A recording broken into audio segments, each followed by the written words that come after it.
Previously, on the practice. His lawyer fell out. The case has already been continued 6 times. What's the case? Statutory rape. I don't want it. I didn't ask. I never forced him. Mr. Orbis, he's 13 years old. I loved him. I have to attack a 13-year-old rape victim. And I don't want to do it. Well, you will. And if I tank it? Please.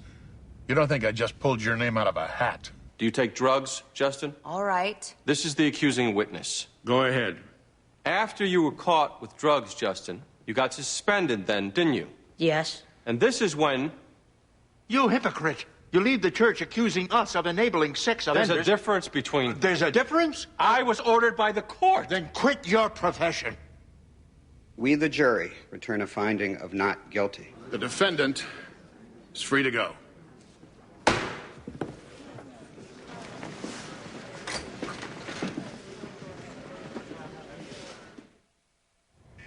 I know you can beat this. Earl, trial is not an option here. You killed a cop. Who told me he was a drug dealer? Because he was working undercover. And even if he was a drug dealer, it's still murder to shoot him. How many times do I have to tell you it was an accident? Are you stupid? Since your own lawyer has trouble buying your story, you might consider how hard it will be to convince a jury. You know what, Mr. Jerkoff? Just defend me. And while you're doing so, stop trying to pretend that you're better than me. Your last client was a child rapist who you seem to have no problem getting off. Now you do what you need to, Bobby. Accuse the cop's widow. Argue that he shot himself. You can even stand up and say you did it. I don't much care. You can even argue accident because that is what it was. You listen to me. No, you listen. I am the customer, Bobby. Aside from that, you need to remember you and I are a lot alike. I'm a drug dealer, you defend drug dealers. We need to accept ourselves for what we are, Bobby. And add to that, I am the customer.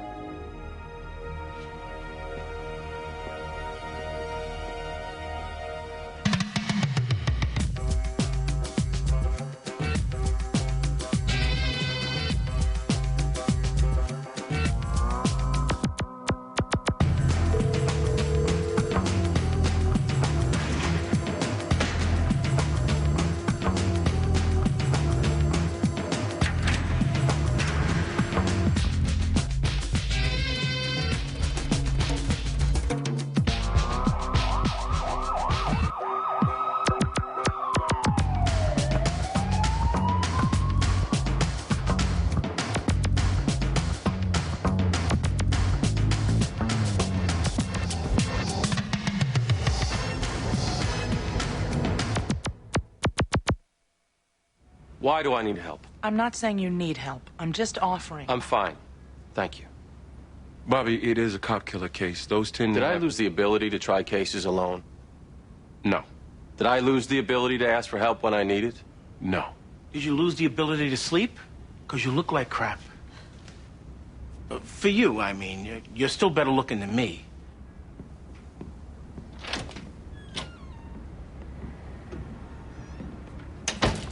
Can I help you?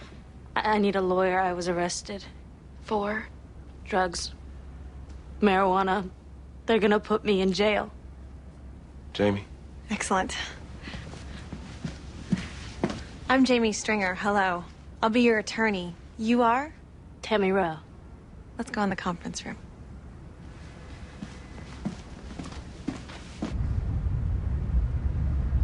The evidence will show Detective Bowers was working undercover on a drug detail when the defendant, Earl Johnson, attacked him, took his gun, and shot him to death. Detective Bowers was the first Boston police officer to be killed in the line of duty in over a decade. That's his wife, son, and 2 daughters sitting over there. I'm sure we'd all like to extend our condolences. But you can do something more. You can give them justice. And at the end of this case, that's all they'll ask you for.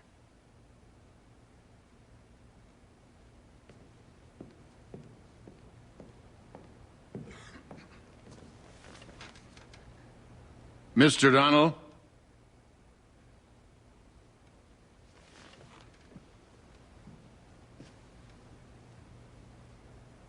Justice is all my client's entitled to.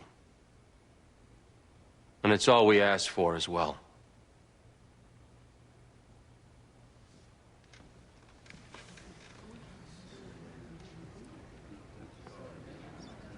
What the hell was that? I didn't want to tip our defense. Tip our defense? You give a one-liner that's... Hey, fire me. What's going on with you? You've represented me many times. Suddenly you got this big problem. My problem is you suddenly doubting me. Because you seem different. Look, it's like you said. You're the customer. I took your money. I'll give you your money's worth. That opening? Was designed to keep Helen Gamble in the dark. The fact that you're in the dark stuns me, given your advanced mental acuity. What is this? You want me to threaten you so you can get off the case. I would never, ever threaten you, Bobby. You keep forgetting. We're like brothers.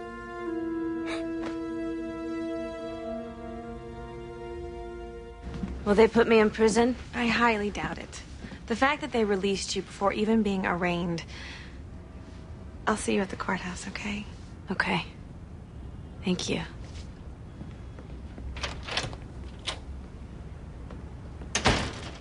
Okay. The search seems to be bogus. She was pulled over for rolling through a stop sign. Please. How much pot? An ounce. She wasn't under the influence? No, totally sober. Who's sitting, do you know? I think Judge Brentford. Why? Brentford? You're home. I'm sorry? Brentford is the flirting judge, and you've got blonde hair. Forget it. This case is as good as kicked. What do you mean, the flirting judge? All you have to do is smile at him. Big smile. Over the top. If he thinks you think he's cute, he'll suppress on the spot. What? No, he's right. I've had 6 cases kicked on smiles alone. I mean, with Lindsay, he doesn't even wait for the facts with her. Can you flirt? Can I flirt? Like with every professor I ever had, thank you. Like I said, you're home. Can I flirt? That was genius. That was mean. It was a buy-bust operation. Detective Bowers was posing as a seller. Detective Bowers was your partner? Yes. Our goal here was to arrest the defendant, then cut a deal for information on other drug sources. Detective, would you describe what happened? The operation was in an alley between 2 abandoned buildings.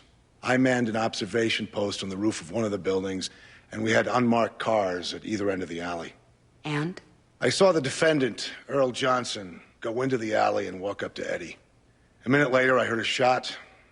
By the time I got to him, Eddie was dead. The defendant started to run. I pulled my weapon, went in pursuit, and eventually apprehended him. You never actually saw what happened. They were standing in the bay of a roll-up garage door. It was dark. You didn't see it? No. And you couldn't hear either? We don't wire undercover officers in cases like this. So if there had been a fight for the gun, you wouldn't know? If there'd been a fight for the gun, your client would be dead. Would you say Detective Bowers was an aggressive officer? I would say he was an excellent officer. Move to strike, non-responsive. Sustained. I wouldn't say he was overly aggressive, no. But he'd fight with suspects. Yes, he'd use his fists instead of his gun, which probably saved lives. But some suspects complained that he used excessive physical force. Not one of those complaints was ever upheld. Thank you. Nothing further.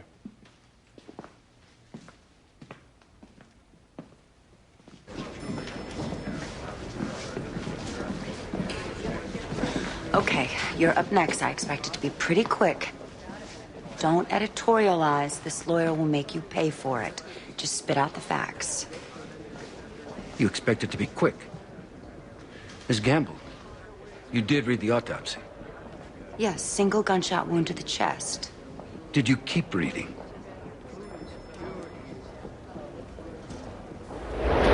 Steroids? I'm not saying illegal. The over-the-counter muscle-building supplements are identical to the illegal stuff. Was he ever tested? For drugs of abuse, coke, heroin, not steroids. Steroid rage. What? Of course, that's their defense. Bobby Donnell's going to argue that your partner flipped out. That's ridiculous. He's got a few excessive force complaints on his record. Look, Eddie never had any steroid rage. He was my partner for 9 years. I'm telling you, he was an even-tempered guy, and this was a standard bust. Well, he had steroids in his system. Bobby Donnell has that autopsy report. He's going to argue your partner started the fight. Trust me. Commonwealth versus Tammy Rowe, possession of controlled substance. Your Honor, we'd like to, waive reading, if that's all right. Since there's no question of bail, we'd like to move to suppress the search at your convenience. Why are you so happy? Just happy to be here, Your Honor. Why? My client was stopped for rolling through a stop sign. There was no reasonable basis to search her car, and I always enjoy being able to right a constitutional wrong.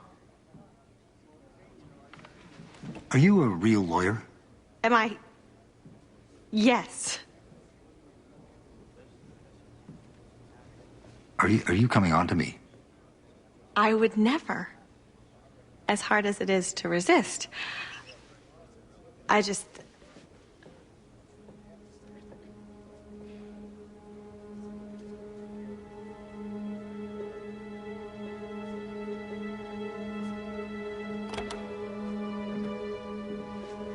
I am so sorry, Your Honor. I started some new allergy medication, and it has made me so loopy. I'd just like to schedule a suppression hearing, if I could, where I could question the arresting officer. 2 o'clock. Will you be normal by then? Yes, Your Honor. Thank you.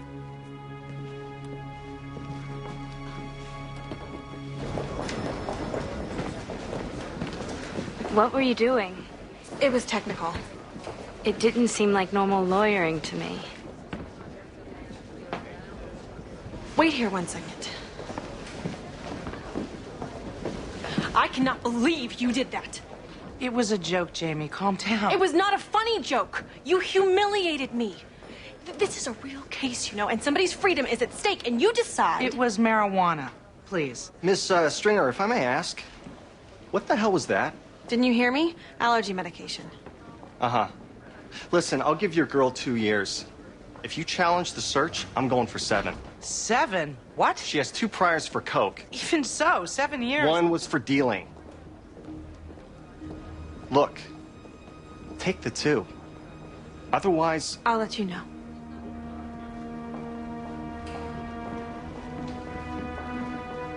You didn't tell us she had a prior for dealing.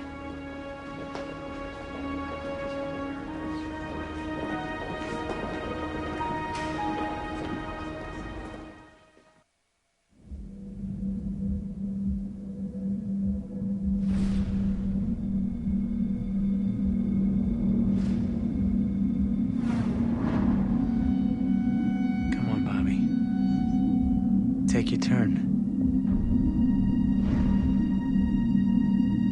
You don't know what you're missing. Bobby. Bobby. Bobby. Aren't you due back at 1? The officer died from a single gunshot wound to the chest. The bullet exited the body at the 6th cervical vertebra. It was fired by the officer's own weapon, a police-issue Glock. Tell us about the entry wound. It had powder residue and stippling burns arranged in a stellate pattern. Meaning? The muzzle was jammed up into the victim's chest with pressure. He was shot point blank. Thank you, Doctor. Nothing further. The report says the entry wound was elongated. Yes. The muzzle wasn't flat against the body, it was angled. How did the muzzle get angled? I don't know. You also don't know why my client was in the alley, or what happened before the gun was fired? No. For all you know, this shooting was accidental. I suppose it could have been suicide, too. But I doubt it. Isn't it possible that there was a fight for the gun and it went off? It's possible, or the street was angled, or your client's hand slipped, or the victim flinched.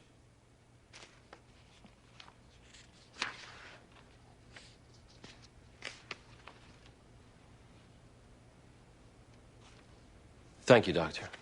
Nothing further.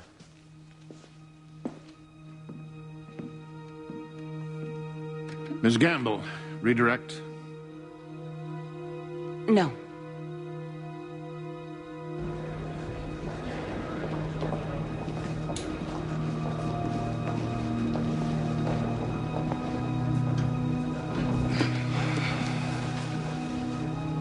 What are you doing? What do you mean? Well, Bobby, what's your defense? Accident, self-defense? I don't have to tell you, Ellen. Well, actually, if it's self-defense, you do have to give notice. I'll tell you what you need to know. Bobby, would you look at me? Are you all right? I'm fine. Is he sleeping? Not enough. Why isn't somebody second sharing? He won't have it. Helen, is he really screwing up? I don't know. He could be laying a trap to sandbag me. You guys have pulled so many stunts. But he seems off. He's either screwing up or he's got me exactly where he wants me. The suspect had proceeded through a stop sign without coming to a full stop. Okay. And then you searched the vehicle? Yes. Finding a packet which appeared to be marijuana. Lab analysis concluded it was marijuana. And the suspect was placed under arrest for possession of a controlled substance. All right. What made you decide to search the vehicle? It had a "Watch Your Car" sticker on the rear bumper. I beg your pardon? It's a way to help citizens fight crime. They register with us. We give them a sticker which lets us stop and search their car to make sure that it's not stolen or being used in a crime. On the decal, it says, "You have consent to search this vehicle." Is it a successful program? Very. Over 100 cities and towns in Massachusetts participate. Insurance companies even reduce your rates if you join. How many cars in that neighborhood have those stickers? Almost all the cars on my beat. It's how we've cut auto theft and other crimes in the area by half. You searched her car because of a bumper sticker? One that gave me consent to search, yes. This wasn't even her car. It was her parents' car. And her parents' bumper sticker. But she knew about it. So you're claiming you got your consent to search from a bumper sticker? And a decal. Is that legal? A lot of cities have been doing this. Neighbors banding together, giving up rights. That's... Unconstitutional? No court has said so. I'm going to challenge it. You won't win. But this? A bumper sticker waiving Fourth Amendment rights? Jamie, is the deal still on the table? No. So she's looking at 7 years? Yes. I walked into the alley to buy heroin. I'm a heroin addict. Did you see Officer Bowers there? I didn't know he was an officer. He told me he was a drug dealer. I told him what I wanted. I also told him his prices were too high. When it looked like the deal was going south, he grabbed me and threw me into the wall. Next thing I knew, we were in a fight. I heard gunshots. His body falls to the ground. Did you ever attack him? Never. Did you ever try to take his gun? I didn't know he had a gun. I never intended to hurt him. You were desperate for heroin. I was eager. So eager, in fact, that you tried to steal the drugs, which led to you stealing his gun and killing him. No. The objection is sustained. You have stolen drugs before. Yes, and I've stolen to buy drugs. In fact, you're a convicted felon. Yes. A convicted felon that has lied about his drug crimes. Yes. Just like you're lying now to avoid punishment for this drug crime. No. I mean, lying is a part of my disease, but I am not... Lying is a part of your disease. After the gun went off and Detective Bowers slumped to the ground, what did you do? I ran. You didn't try to get him help? I knew how it would look, so I just ran. Did you take anything with you? The heroin, Anything else? the gun. The gun. The gun that had gone off and killed a police officer. Yes. Had you grabbed for the gun prior to it going off? No. Uh-huh. So you just pick up a gun that has killed a police officer, putting your prints on it, putting it in your possession. Well, that makes a lot of sense. Nothing further.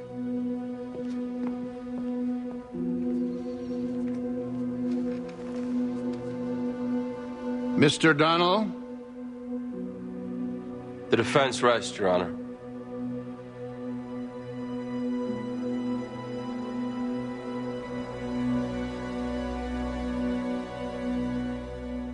I told you if you challenge the search, the offer's no good. Yes, that's why I'm unchallenging it now.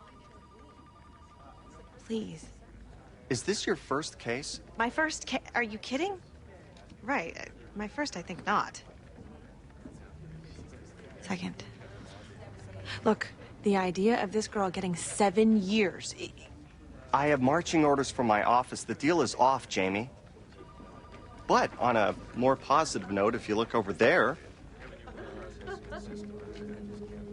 it seems they like your work.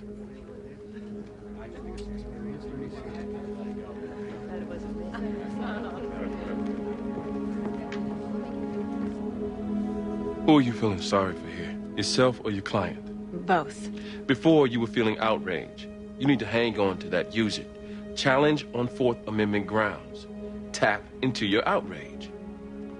Okay. Look, this is no time to sulk. This is where you dig in. Right.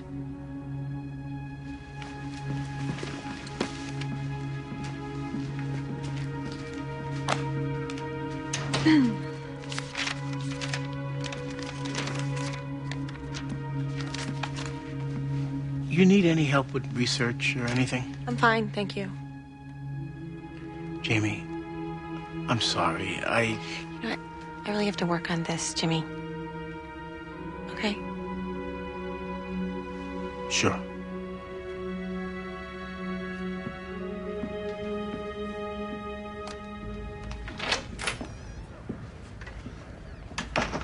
Got a second?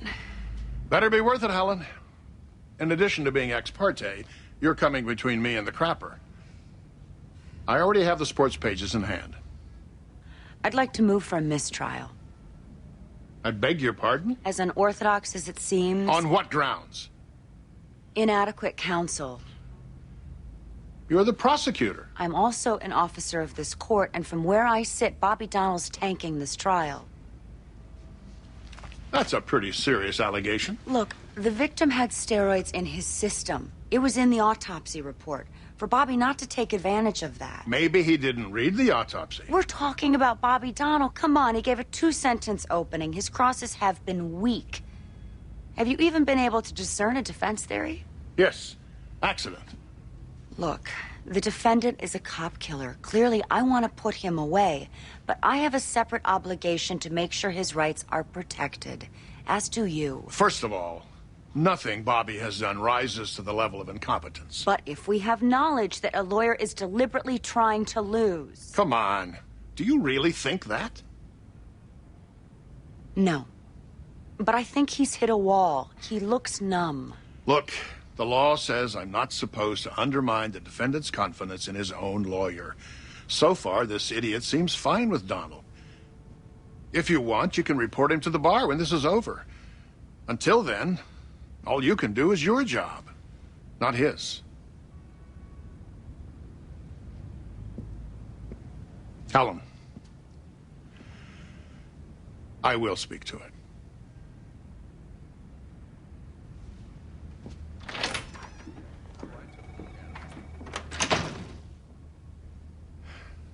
I was going to a party. Stupidly, I brought along a little pot. I'm ashamed that I did so, but... My parents are alcoholics, Your Honor, and I so don't want to end up like them. So I took pot. Yes. And Tammy, you've used drugs in the past, haven't you? 2 years ago, I also stupidly used cocaine. I once got enough to share with some of my friends, and I was arrested for dealing when... I am so not a dealer, and I totally don't do cocaine anymore at all. Just pot. It was stupid. Tammy, referring back to when you were stopped, did you know about this bumper sticker on your car? Well, I did. But I thought it was like this neighborhood watch kind of thing. I didn't know it meant they could actually search my car. That's not exactly what you said to the police officer, is it, Tammy? I was really nervous. Do you remember what it was you said? No. You told him the bumper sticker had expired. I was really nervous. You were nervous. In fact, one of the reasons your father put the bumper sticker on the car was to deter you from using. Isn't that right, Tammy? Yes. And you knew that, didn't you, Tammy? Yes.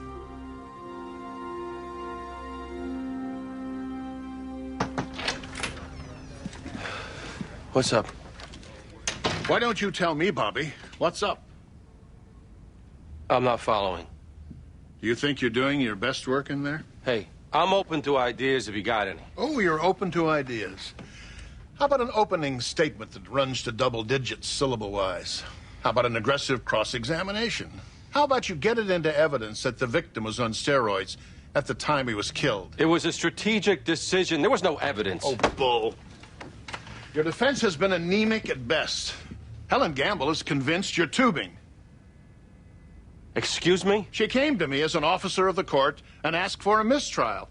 And I had half a mind to grant it. Hey, take me off if you don't like what I'm doing. It's a little late for that now, isn't it? You want to do my job? No, I want you to do your job. Hey, I go into that damn room day after day to defend people who deserve to rot. You think that's easy? I expect you to give your client a defense. He raped a kid, for God's sake. He was 13. You think I can just waltz in there and get him off? It isn't that easy, and I'm doing everything I can. Your client didn't rape any kid. He killed a cop. That was another client who raped a kid. Right. Whatever. That it? Can I go? No, you can't. Bring in Eugene Young to give the closing. What? You can't order that. I can, and I just did. We'll continue this to tomorrow. Bring in Mr. Young. I prepared my closing. You're not doing it. Your Honor. I'm giving you an order, counsel. Eugene Young will give the closing. The officer saw the most valid basis imaginable to search the vehicle. The decal said, you have consent to search this car. The defendant had knowledge of the bumper sticker, the decal. And even if she didn't, what we look at for Fourth Amendment purposes is the officer's state of mind. In his mind, seeing that decal, he had a good faith basis to believe there was consent. End of issue. And as for defense counsel's outrage over this bumper sticker policy, we're trying to win a war here, Your Honor. And we're losing. 60% of the global drug market is in this country. That's staggering. If these bumper stickers seem like desperate measures, we are desperate. Here we have a town saying, hey, you know what? Let's help. Search our cars. We give you permission. If it'll stem drug traffic, if it'll save lives, search our cars. That's what her parents said when they attached that bumper sticker, which Tammy Rowe knew about. She waived her rights. The search was valid. The motion to suppress should be denied.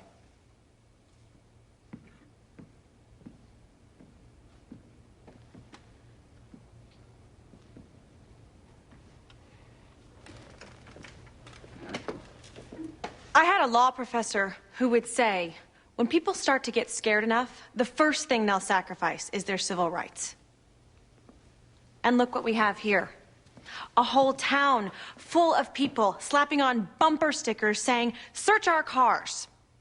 Tomorrow, decals on the front doors, search our house. coming soon. Maybe a rights-free street or a town with signs at the border saying if you cross the city lines, you waive 4th, 5th, 6th Amendment rights. Maybe one day a whole state will go for it. What are we doing? Are we all going mad? Mr. Carlton says, what's the big deal? This is happening all over. My response, my God. This is happening all over. In this day of rampant police abuse, we're actually saying to them, hey, do whatever you want. What is going on?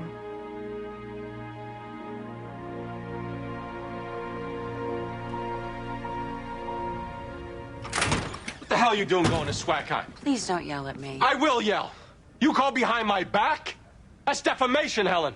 You disparage somebody's professional skills, that's slander. You want to sue me? You think I won't? You think I won't? All right, you're scaring me now. We're friends, for God's sakes. You go to a judge accusing me of throwing a case? How could you? Because we're friends. Don't you ever, ever! Bobby, let's go. I need a second. Bobby, I said I need a second. And I said, let's go.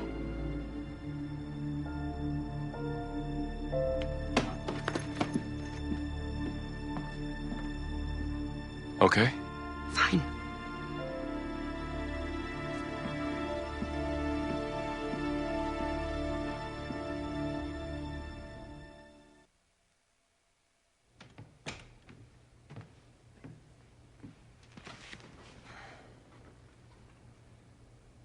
The Fourth Amendment protects reasonable expectations of privacy. Defines reasonable expectations of privacy as those society is prepared to protect. Does anyone know what they are? 2 years ago, I could tell you. Not now. We have all agreed to be searched so often when we travel, when we go to the ballpark, when we enter buildings, that I don't know what a reasonable expectation of privacy is anymore. Under the law, if Americans post signs in front of their homes inviting the police in to search, society no longer gives me an expectation of privacy in my home. God help us when it happens. As a matter of law, I find the defendant waived her Fourth Amendment rights if she knew about the sticker and drove anyway. But I think the prosecutor has to carry its burden that she absolutely did know. Ms. Rowe, I think you did.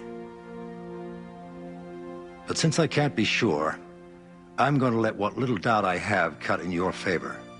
I'm suppressing the search and dismissing the indictment. You dodged a bullet, young lady. We're adjourned. I won. You won. Congratulations. Thank you, Miss Stringer. The next time I get caught, I am so definitely coming to you. Excellent. We know Detective Bowers was killed with his own gun. The defendant, a convicted felon, admits he was desperate for drugs and was unhappy when he didn't get them. He was arrested at the scene, and he admits that there was some kind of physical altercation between him and the victim. The defense case, well, it wasn't just a lie, it was a mess. They offered no proof Detective Bowers was the aggressor, no evidence that there was a fight, no alternative theory even as to what happened. When the defense is this muddled, it means one thing. There is no defense. The evidence of this case supports only one conclusion. The defendant attacked the officer, took his gun, and murdered him.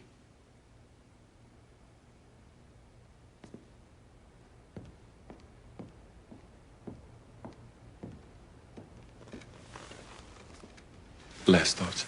Eugene, I got an answer for this. The jury needs to hear from me. The judge, Bob. Mr. Donnell, I believe Mr. Young is closing today. I'm prepared to close, Your Honor. Sidebar.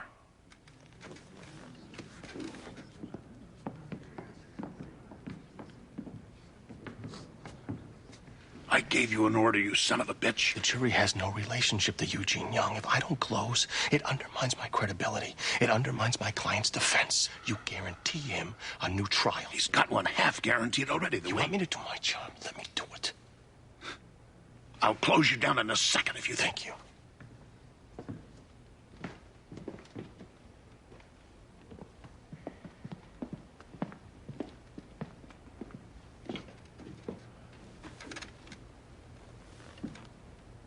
The closing argument is defense counsel's last chance to speak to you.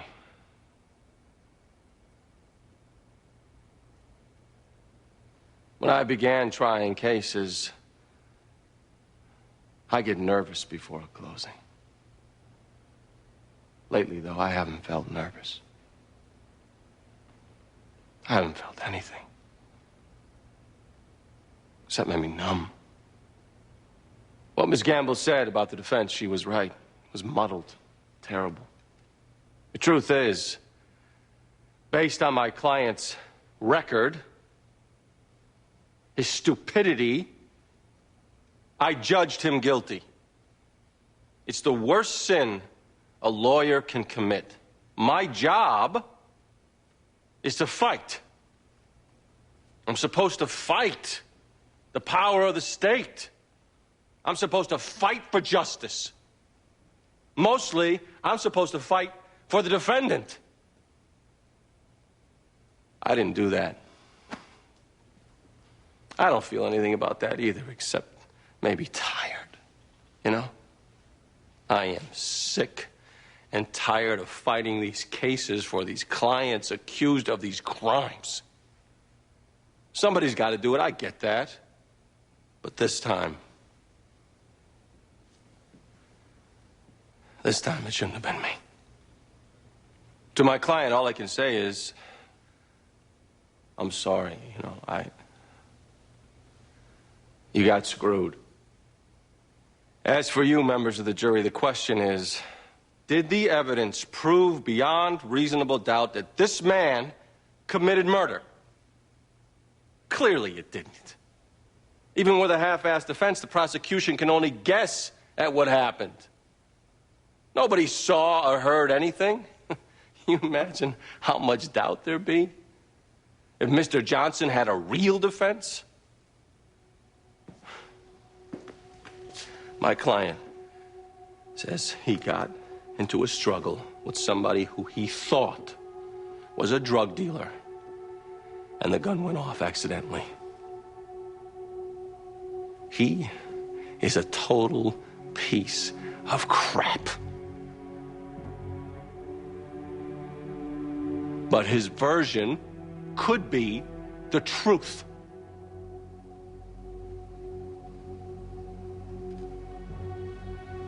I don't know.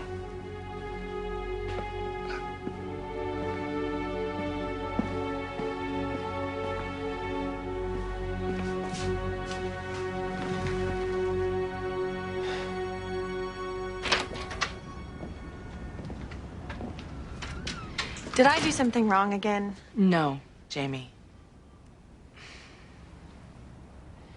I want to apologize for the practical joke.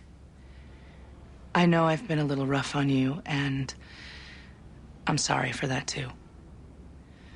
More importantly, I slipped into the courtroom and I heard your closing. You did? I think you have real talent. I want you to know that, and I want you to know that I know it.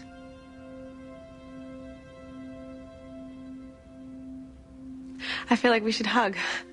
We're not gonna hug, but congratulations on a well-earned victory. You'll be having many more of them.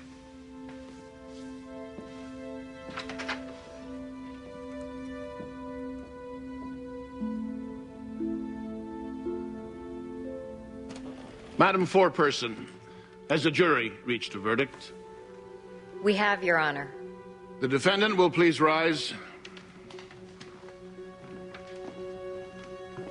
To the charge of murder in the first degree, how say you? We, the jury, find the defendant, Earl Johnson, not guilty. To the charge of murder in the second degree, how say you? We, the jury, find the defendant, Earl Johnson, not guilty.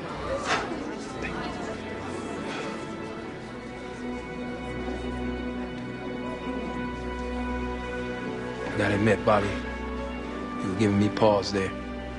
But like always, in the end, I walk out the door. Mr. Donnell, Mr. Young, chambers, please.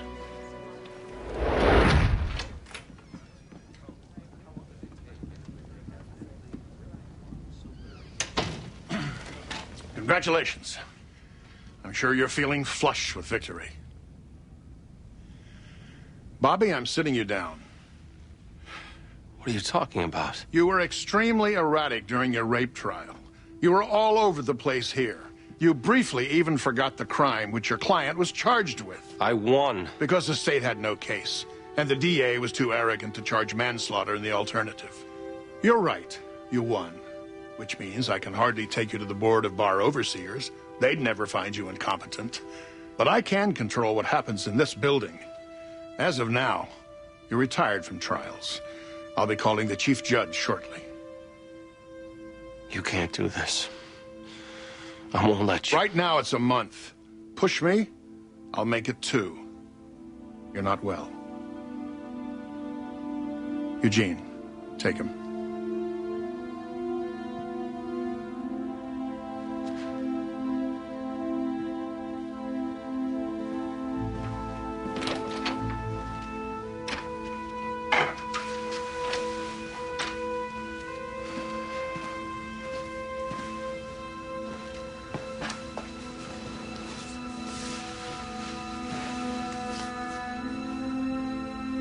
The rest will be good. You think I've lost it? I think that rape trial, or whatever Father Martin said to you, really shook you, Bobby. I'm a criminal defense lawyer. It's not my fault if he rapes again. I'm just a lawyer. It's not my fault. You need a rest. You're just tired. That's all, honey. You're just tired.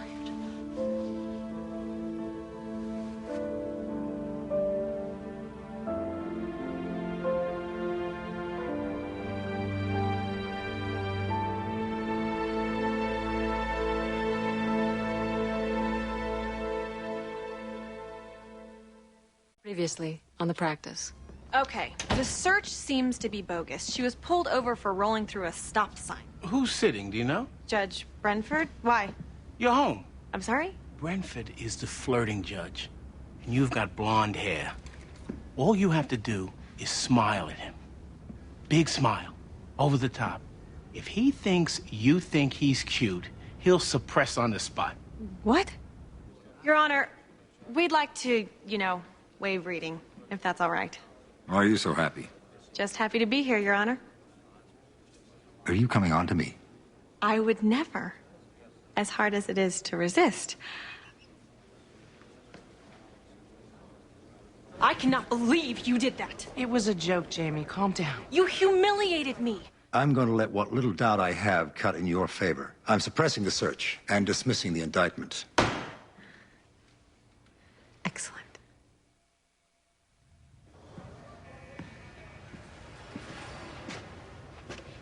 You telling me this now?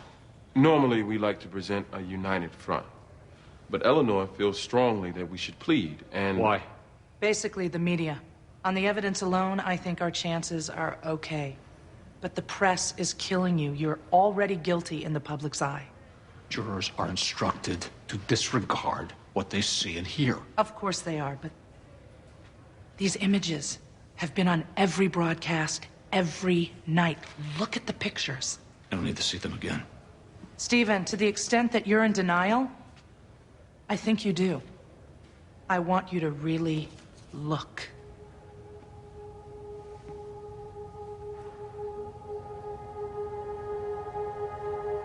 For the past week, leading every broadcast, I'm getting a very bad feeling.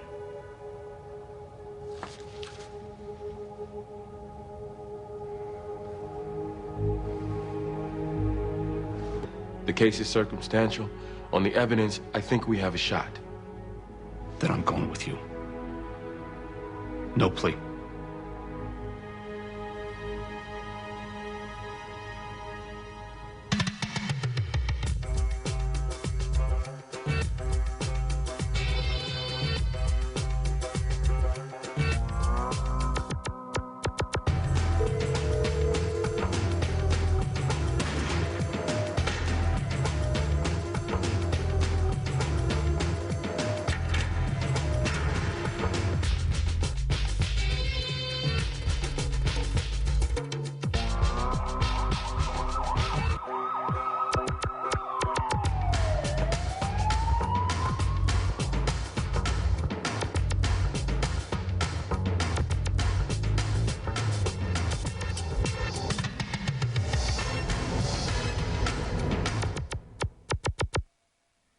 Kathy and I met freshman year. She lived on my hall in one of the dorms. After that, we got an apartment off campus. She was my best friend for 4 years. Amy, why did you go see Dr. Barrett? Well, we both decided to get breast implants as kind of a graduation present. We talked to a bunch of different doctors, but Kathy and Stephen had this connection. They were a couple. Oh, yes. Even though he was married. At first, it was just for the surgery, but Kathy had a thing about older guys. How often did you see them together? All the time. They went out at least a few nights a week. She was always talking about the restaurants they went to or how great it was at his house on the Cape. She said they were in love. Did you ever see them fight? I saw them argue. A lot. And the last time was a few nights before she was killed. Could you hear what they were fighting about? The same thing they always did. Kathy wanted Stephen to get a divorce.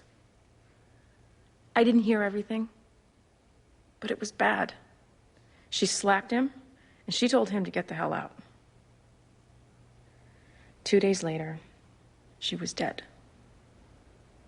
You never heard my client threaten Miss Vance, did you? No. You never saw him hit her or be violent with her in any way? No. And when you saw Miss Vance slap Dr. Barrett, how did he respond to that? He didn't. He didn't lose his temper? He didn't hit her back? No, he just turned around and walked out. Could you tell us how you heard that Miss Vance had been killed? I got a phone call from Stephen the day she was found. And how did he sound when you talked to him? He was crying. In your opinion, he was devastated. Isn't that what you told the police? Yes.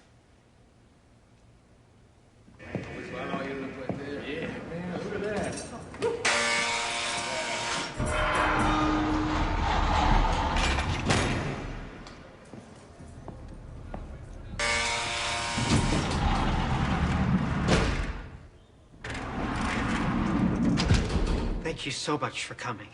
Well, you left me 6 messages. You are such a beautiful woman. The newspapers make you look fatter. Mr. Deeks. I really needed to see you. You're the only lawyer who Mr. could Deeks, I need to stop you. I read your indictment in the court file. I'm sorry, I'm not taking any criminal cases anymore, especially murder cases. There are many other lawyers. Not like you. Why am I different? You killed somebody. You can understand what it feels like. And it's in part because I'm still trying to deal with... I killed somebody. I took a life. I need someone who understands. Why? Because I know there's something wrong with me. Something that just told me to do it. I know it's not the same as what you did. But if anyone could understand... Look, I don't want to go to jail for the rest of my life. If I could get into a hospital... I don't have much money. But I'll pay you everything I have.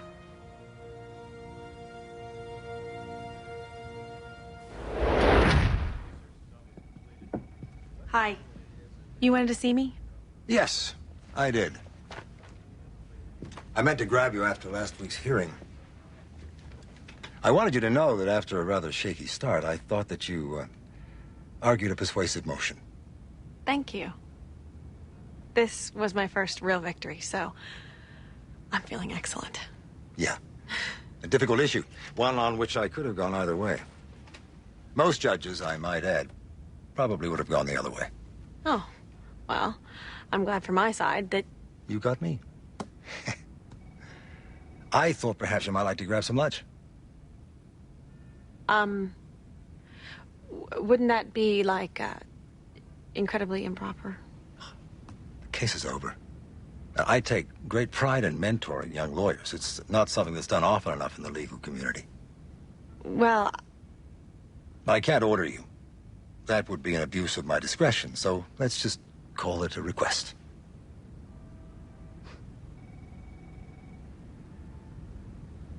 The defendant himself notified us that the victim was missing.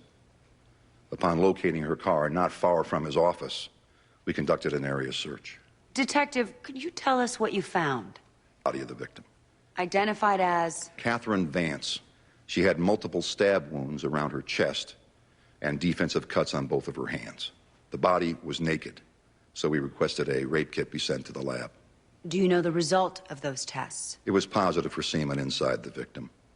The sample was a genetic match to the defendant. My client told you he was involved with Catherine Vance? Yes. That they were having sexual relations? Yes. So she could have been killed by some stranger after having sex with my client. Is that possible, Detective? Anything is possible. That doesn't mean that... Thank you. Did you find the murder weapon? No, the knife was never recovered. And what about the victim's blood? Could you connect it with my client? No. So you searched his office, his house, his car, his clothes. Did you find any trace of the victim's blood? No. Does it make sense to you, Detective, that he would be so meticulous about the blood and physical evidence only to dump the body right behind his own office building? Murders don't typically make sense. He called the police. He led you to her car. He gave you a sample of his own DNA. All true? Yes. You understand I confessed? I do, but you only confessed after they discovered the body in the trunk. If we can suppress the search, the confession goes out too. That would give us some leverage to make a deal, which we would need to get you in a hospital. Are you with me? You can undo my confession? Maybe. But I'm willing to confess, if that is what... I understand. But the problem with that is we would be left with no bargaining power. Can you appreciate that? Yes, I just don't want to go to a prison. Anything to keep me out of prison. I understand. Now, you answer only what I ask you, nothing more, because... I strangled her. Stanley, I know you're ill, and I know you want to get better. Carol. I'm sorry? Her name was Carol. She worked in my building. She was very nice to me. I was a security guard and I killed her. Listen to me. I will never succeed in keeping you out of prison if you don't do as I say. Do not be telling anybody else you strangled this girl. Are we clear?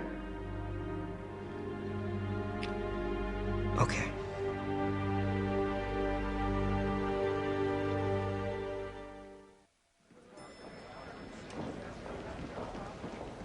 You're the DA on this?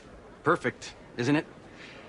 I graduate to the rubber room after trying to put you away. 1 month on the happy farm, I'm back, only to find myself up against... Boom!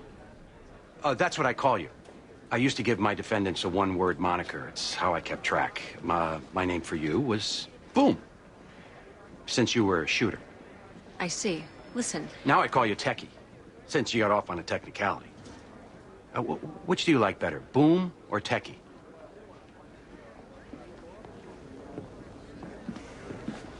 Lindsay, I'm sort of half kidding.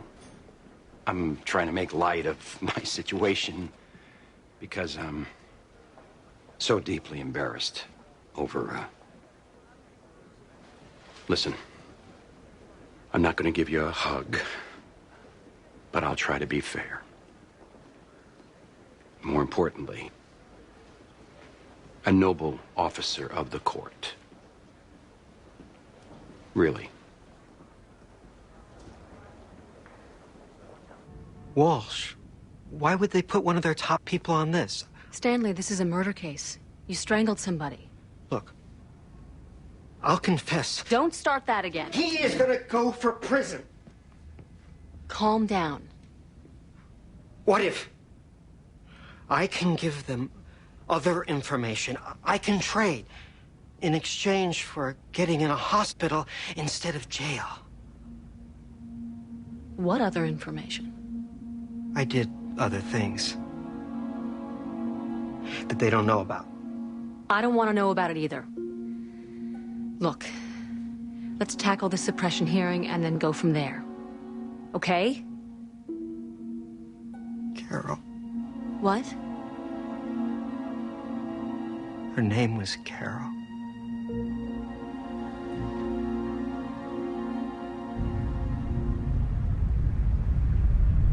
I don't deny having the affair. Doctor, did you see Kathy Vance the night she was killed? Yes, she stopped by the office. That's where we would often meet.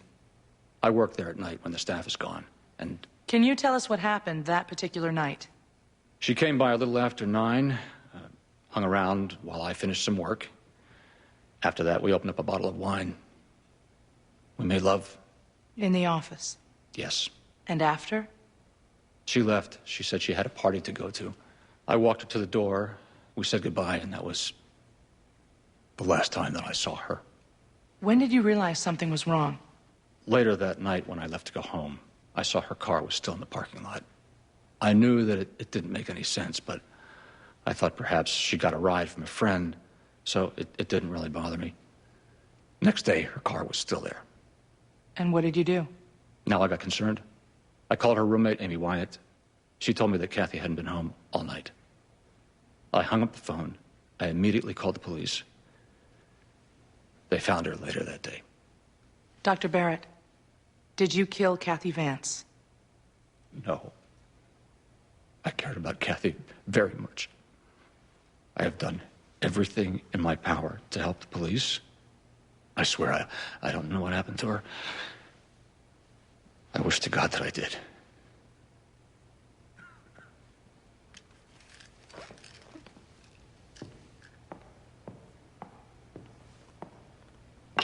You recognize this bottle, Doctor? Looks like a prescription bottle for painkillers. A prescription you wrote for Catherine Vance, correct? Yes, Kathy was still experiencing some discomfort. Pain medication was an appropriate treatment. Well, according to her autopsy results, she wasn't taking any pain medication. In fact, there were no medications found in her system. I don't know why that would be. Doctor, this bottle is half empty.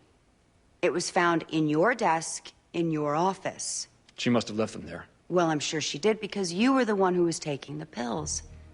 That's absolutely false.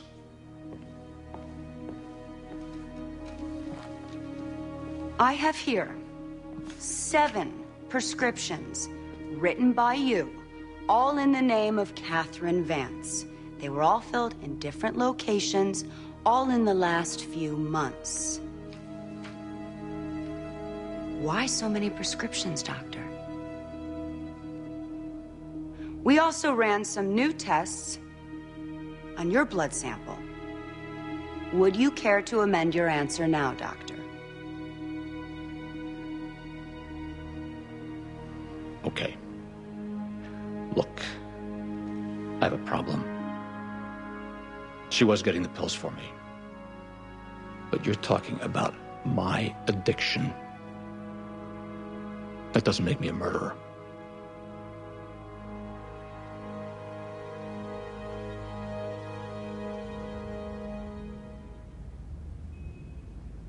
Why didn't you tell us, Stephen? Sorry. I was trying to protect myself. I knew how it would look. Now I'm with Eleanor. We need to think about taking a plea. A plea? Of what? Murder 2. I didn't kill anyone. Well, it looks very much like you did. You were last seen with her. Your semen was found in her. And she was in the woods behind your office. Someone killed her after she left the office. Stephen, we put you up there so you would look like a responsible doctor. The kind of person incapable of committing a crime. You came off that stand a drug-addicted liar. I agree with Eugene. We at least have to think about a plea. I didn't kill her, Eleanor. That's the truth.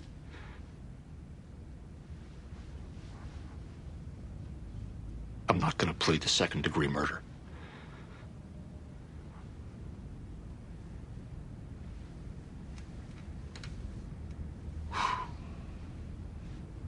What do you mean you had lunch with him? The judge who just handled your motion? Yes. He asked me yesterday. I felt I better not refuse. You better not refuse. Well, he said it was a request, but he said it in a way like there would be repercussions. So you went to lunch? Yes. And what happened? Nothing. We had lunch, talked about the law, seemed pretty innocent, and then it was over. And then he asked me out for a drink. And what did you say? I said I couldn't. I had work, and maybe tomorrow. Would you like me to go to him? No. God. No. Well, this is a treacherous thing. The last thing a young attorney needs. I'll call it off. You want me to go with you? No. I will tell him no. I saw a vehicle stopped on the side of the road. At first, I thought it was a police car because of the lights on the roof and the way it was painted. Did you see anyone near the vehicle? The defendant. He was in what looked like a policeman's uniform and was standing at the rear of the car. The trunk was open and he had a flashlight, so I assumed he was trying to change a flat tire. What did you do? I pulled over myself to see if I could help. That's when I realized he wasn't one of us. He was a security guard for a private company. And what happened after you saw him, officer? Well, the minute he saw me, he slammed the trunk, like he didn't want me to see inside. So naturally, I got suspicious. I asked him what's going on. He told me he was just having a cigarette. Company wouldn't allow him to smoke in the car, only I didn't see any cigarettes. He was acting in a furtive and suspicious manner? Objection. Sustain. Were you afraid he might go for a weapon? Objection. Mr. Walsh. I tried to follow up with a few more questions. Where he worked, what shift he was on, only he wouldn't say anything. He just stood there. And then he tried to leave. Did you let him go? No. I could tell something was wrong, so I asked him to open up the trunk, and he did. And what was in the trunk? I found a woman, a body. It was lying on its side in a curled-up position. There were bruises all around the neck, the apparent victim of strangulation. It was later I learned it was Carol Dalton. You asked him to open the trunk, or told him to? It was a request. Where was your weapon? It was drawn. So it was a request while you were pointing a gun at him? Yes. You didn't know there was a body in the trunk, did you? Not before you opened it, no. Didn't see blood on the car or the defendant's clothes? No. What about sounds from inside? Did you hear screaming or cries for help? Obviously not. She was dead. So as I understand your testimony, if he had had cigarettes, you wouldn't have searched his trunk. That's not what I said. I testified he was acting suspiciously. Because he didn't have cigarettes and was evasive about where he worked. He wouldn't answer any of my questions. So you searched his trunk because he chose not to talk. Your client had a dead woman in the trunk of his car. Bottom line, I was right. Is it your testimony when you asked him to open the trunk, you suspected he had a dead woman inside? I knew he had something. You knew he had something. Just not cigarettes. Now what? We'll make summations to the judge. If we win, like I said, we're in a position... What if we lose? Then we'll either plead or go to trial. So maybe I have better negotiation power now. Maybe we can make a deal now. Stanley, they're not willing to deal now. And even if they were, you have good Fourth Amendment issues here. My advice would be to play this hearing out. Okay.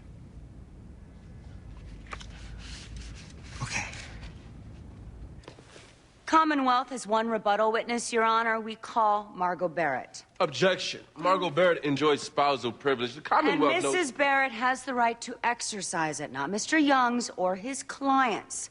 Margot Barrett is willing to testify. She can't testify about private conversations. That's not why we're calling her. Approach.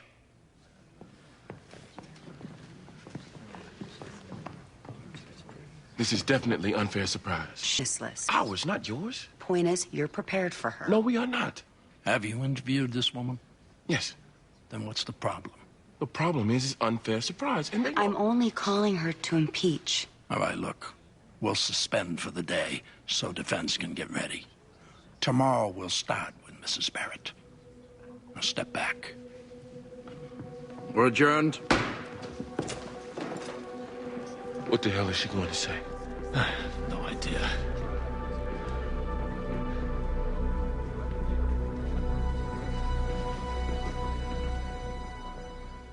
We can all guess that my client likely murdered a beautiful young woman, and he went to that park to dispose of her body. But like it or not, that has nothing to do with this hearing. Officer Hope saw my client standing by his car. He didn't see any blood, didn't hear any screams, nothing to justify searching the vehicle. Slamming a trunk isn't probable cause. Refusing to talk isn't probable cause. Acting nervous isn't probable cause. I know it offends our sense of justice to free a man who has perhaps committed murder. But the courts have said it offends us more to let the police get away with reasonable searches. This is Criminal Procedure 101. This search was nothing but reasonable. It was late at night, in a deserted park. There was no reason for the defendant to be there, and the reason he gave was clearly a lie. Imagine being there that night. Imagine seeing him race to that trunk, slam it down, then refuse to answer the most basic questions. The nervous voice, the lack of eye contact, the fact that he tried to flee the scene. The defendant was acting like a criminal, someone in the process of committing a crime. Officer Hope had probable cause to believe a crime was occurring, and the evidence was inside that trunk. He was right. And that may not decide the question, but it certainly tells you he was reading the signs. Miss Dole wants to talk about offending justice. She's asking you to set a murderer free. Your husband testified that when he went home the night of Catherine Vance's death, he wasn't bothered. Mrs. Barrett, did he seem unbothered to you? No. He came home that night, and he seemed agitated. Agitated? Yes. And he had just taken a shower before coming home, which I felt was very odd.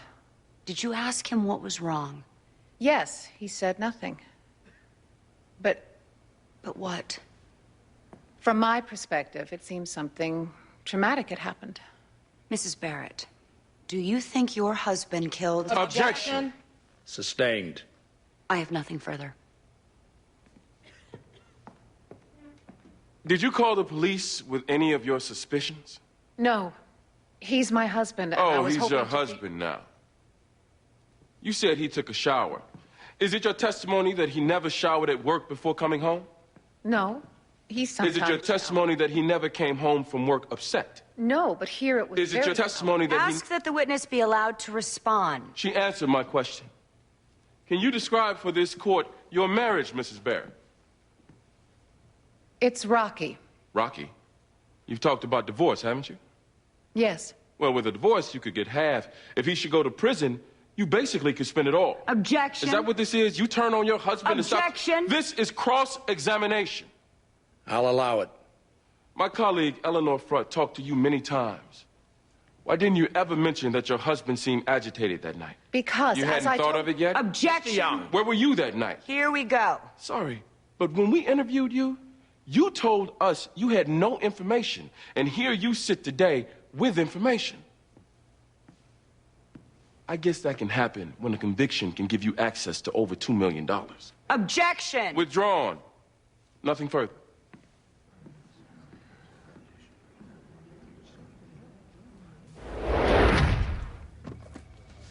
I'm afraid I'm a little confused, Jamie.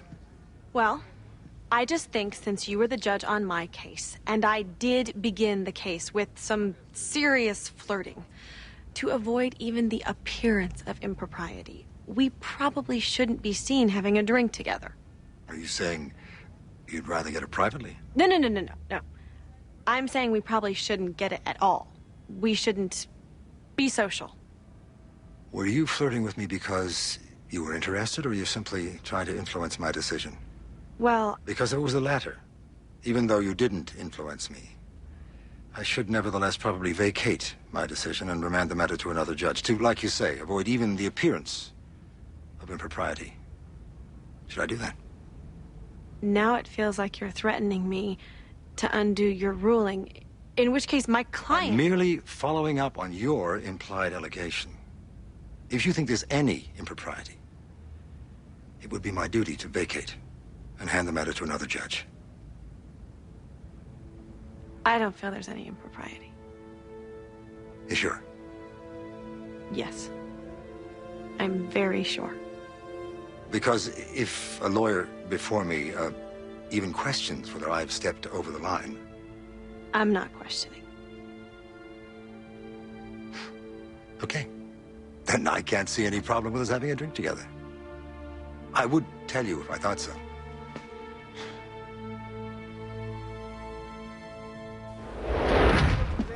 What happened? He just wigged out, but we called paramedics. Lindsay! Stand. I'm right here. I want to plead. I can't take the chance. I want to plead. Stanley, you need to calm down. I want to plead. If they let go of you, can you stay calm? Yes.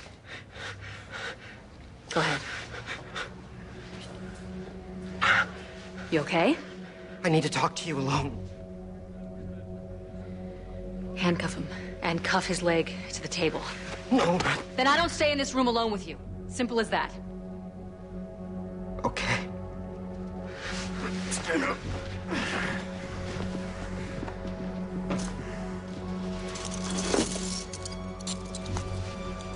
That's it.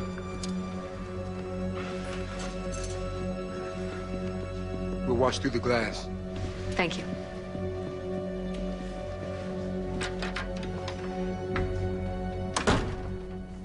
The reason that I was so desperate to have you as my attorney, you're in a unique position to bargain for me.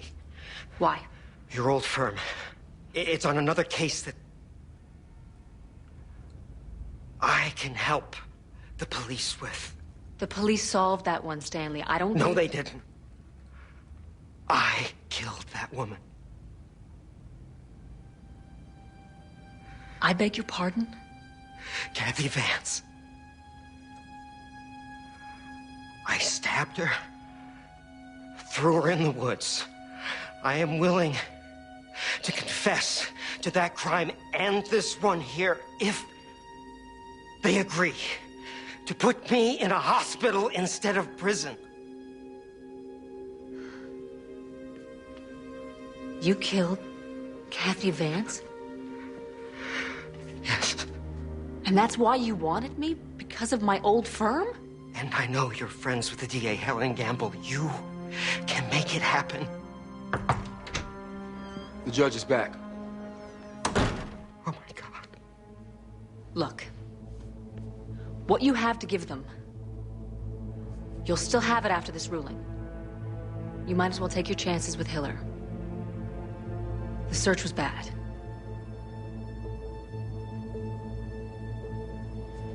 Let's just see what she says. Be seated.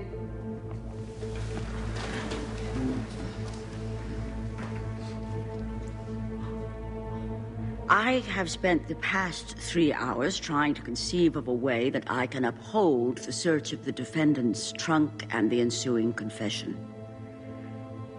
I failed. This wasn't made incident to an arrest. It had nothing to do with trying to stop the suspect from obtaining a weapon. We've got nothing plain sight. This was warrantless and, simply put, unconstitutional. It sickens me to squash it, because the result... This officer needs to be sent immediately back to the academy. The search and confession are hereby suppressed, the charges are dismissed, and the defendant, I'm horrified to say, is free to go. We are adjourned.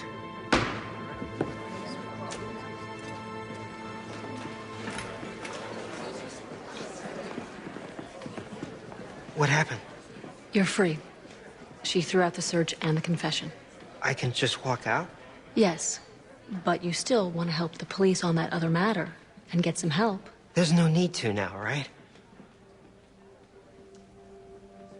I'm free. Right. Thank you, Lindsay. Thank you.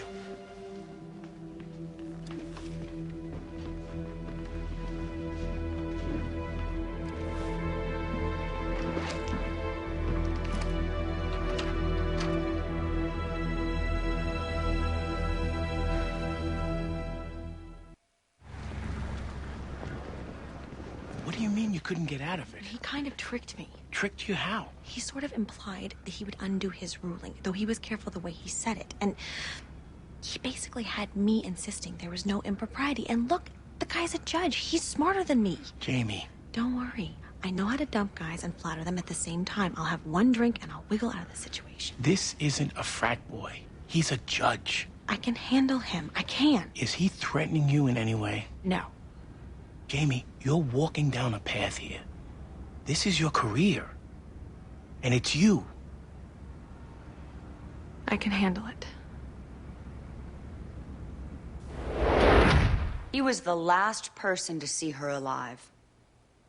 Her body was found behind his office building, with his semen inside of her. They were recently seen fighting. She had slapped him. The defendant's own wife knew something was wrong that night. He came home agitated. And then we learn he's a drug addict. Maybe Catherine Vance was going to expose him, ruin his marriage, ruin his career. We don't know. We can't. Catherine Vance is dead. We do know the defendant took the stand and lied. All the defense has offered is the defendant's word. And he takes the stand and lies. Dr. Barrett was afraid to admit his addiction because he knew it would hurt his career. But there's no evidence it caused him to kill Kathy Vance. There's no evidence she even made any threats to go public. My client did everything he could to help the police. He called them to say the victim was missing. He gave them permission to search everything. He even provided a blood sample. Someone else could have killed Kathy Vance. Someone outside who saw her leave. All their evidence, her being there that night, the semen, it proves the affair. It doesn't prove murder. And as for the wife, suddenly coming forward saying things didn't seem right, she had a motive to lie. She had 2 million reasons. She never told the police or defense counsel that Dr. Barrett seemed agitated. She manufactured that later when she tumbled to the idea that she could profit by putting him in prison. She got even. For all we know, maybe she was hiding in the bushes that night, waiting for Catherine Vance to come out. We don't know. It's not often the winner comes in to complain. I'm not complaining. And this is about a completely unrelated matter. It's just, I respect you more than anyone on interpreting the law. And I have a client who committed a crime somebody else stands to be convicted for. And Do I have any recourse to cure the injustice? I'm sure the answer's no, but... Then why ask the question? Is the answer yes?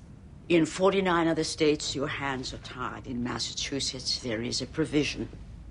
In Rule 1.6, it allows an attorney to break the privilege to keep an innocent man from going to prison. Do you have a case? No, because there aren't any. There's never been a decision because no attorneys ever invoked the provision. Why not? You know the answer to that. Privilege is the bedrock principle of criminal justice. There may be an exception on paper, but no defense attorney's ever been willing to use it.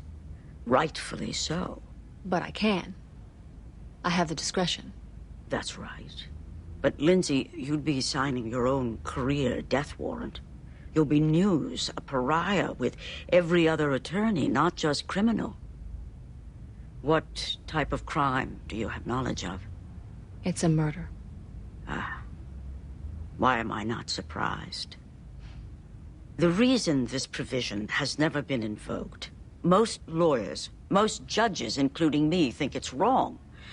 A client's trust is a client's trust. A lawyer doesn't break it. It isn't always that easy.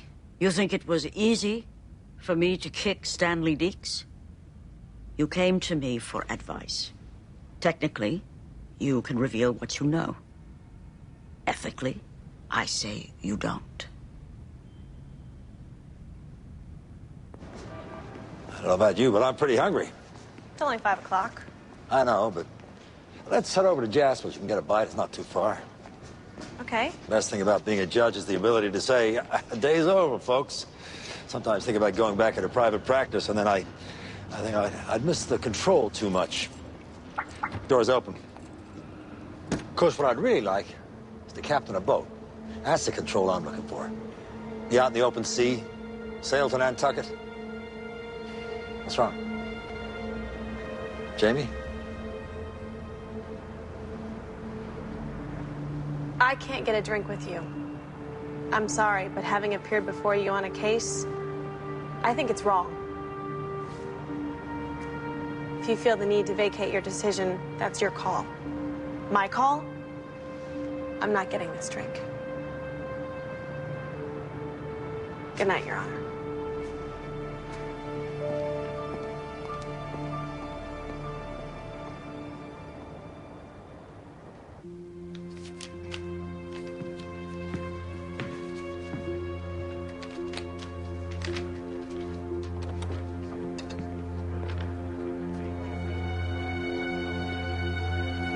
Will the defendant please rise? Mr. Foreman, has the jury reached a unanimous verdict? We have, Your Honor. What say you? Commonwealth versus Stephen Barrett. On the charge of murder in the first degree, we find the defendant, Stephen Barrett, guilty.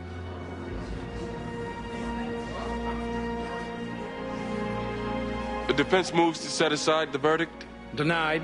Security, take charge of the defendant. Members of the jury, you're dismissed with the thanks of this court. This matter is now adjourned. We're going to review the record and find grounds to appeal. Okay.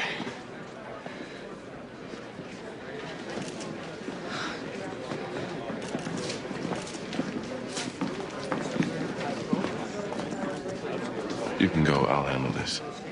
Are you sure? Yeah, go ahead.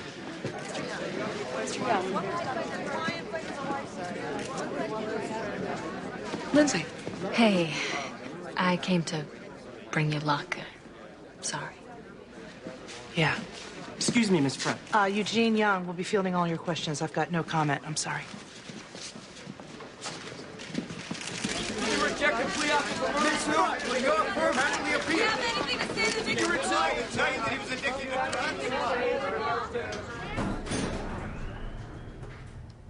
It's not like I thought we would win. But what? I don't know. Something just tells me this one was innocent.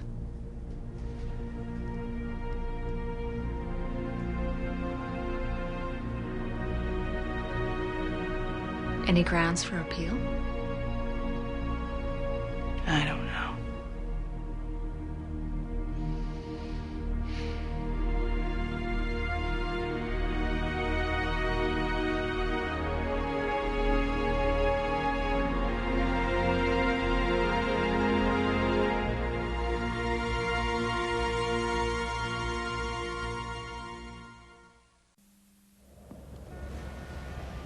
I thought they said 9 o'clock. They did. Do we really think they're going to settle now 12 hours before we start? That's when they all settle. Maybe we should put our jackets on. I read an article. Lawyers look more formidable in their coats. Jimmy, they're coming in here to either settle or not. I doubt it'll turn on whether or not we're wearing jackets. They're here. Show them in.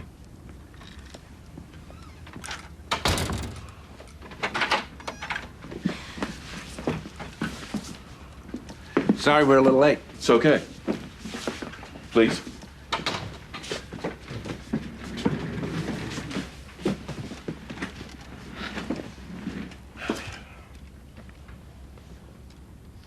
We're declining to make an offer. Any offer? Look, how you got past summary judgment still remains a mystery. The point is, we did. Eugene, you would have rejected the number we were toying with anyway. But the feeling is that the precedent of any number would be exponentially devastating. If every problem drinker starts suing us... This problem drinker is dead. Rebecca, it's not that we don't sympathize. You just won't cough up a nickel. Look me in the eye and tell me that you would advise my client to settle here. All right. Look, you came all the way over here at 9:30 at night. Is there room for negotiation, or are you just messengers for bad news? The latter. $125,000 sealed, no admission of liability. We can't, on principle. This was a kid. He died of alcoholism. Your client bears some responsibility, and you won't take it on principle? Okay, look, this need not get ugly. We'll see you tomorrow. Do the research on us, Mark, would you? Meaning? When we try cases, it gets ugly. Eugene, this isn't criminal. This is a civil case. Lawyers tend to be, what's the word? Civil.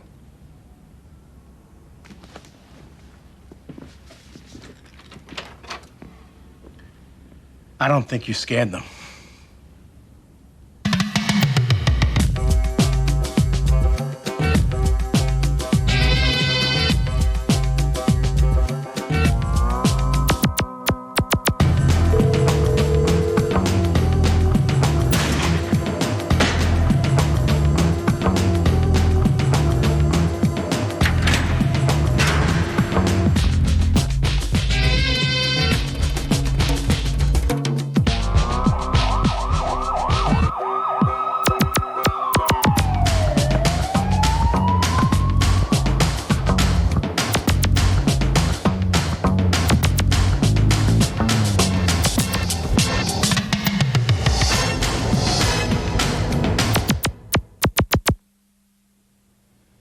He began to have a problem in high school in his senior year.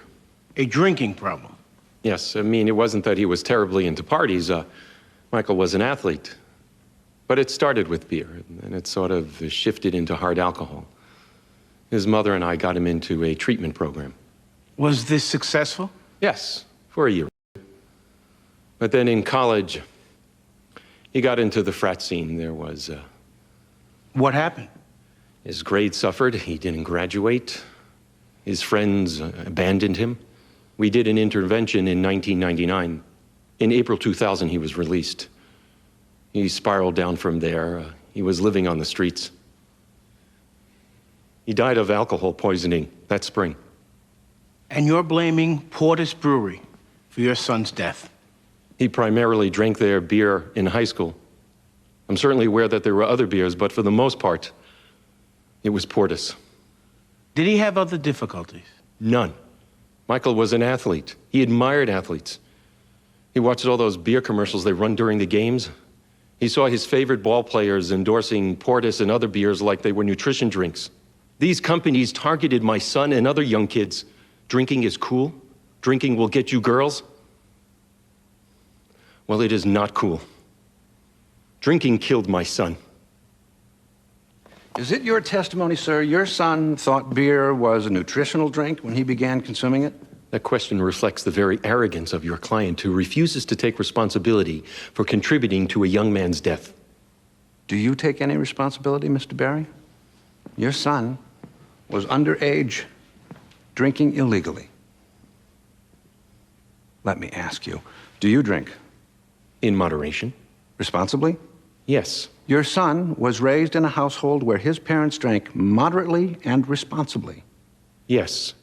And when your son entered his high school years, did you ever talk to your son about the dangers of drinking? Many times.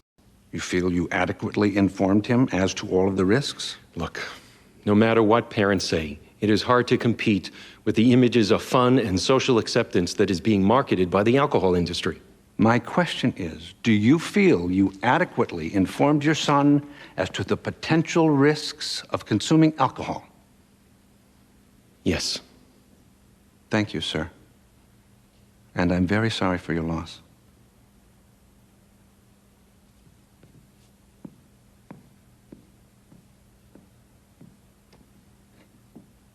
I thought alcohol companies were exempt from these lawsuits. No one is exempt from fraud. They lie when they say they don't market to kids.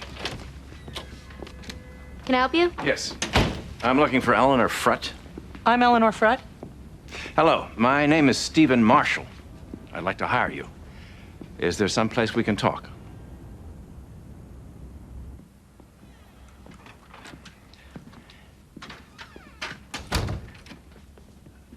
I guess I should just get right to it. I'm the warden of Goffstown Correctional Facility in New Hampshire. One of my inmates is Denise Freeman. She shot 2 young boys who were playing in the park. She's scheduled to be executed next week. It's the first execution in New Hampshire in many years, so maybe you read about it. I hadn't, actually. How can I help? I'd like you to stop it. Her execution? Yes. I read where you got a death sentence overturned several years ago.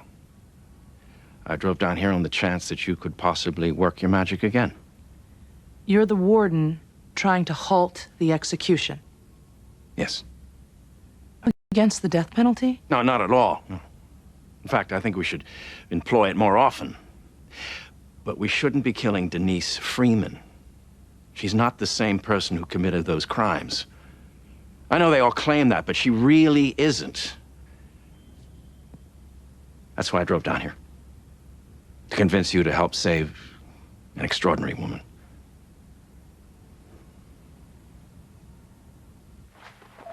Oh, don't you even dare. This is Sheila Berry. She was just awarded Sister of the Year. Shut up. North America only. She competes for World Sister of the Year next month. Yeah, and I score special endurance points for having you as my little brother. Let me tell you a little bit about Sheila. Let's not. She makes up her own words playing Scrabble. No, I don't.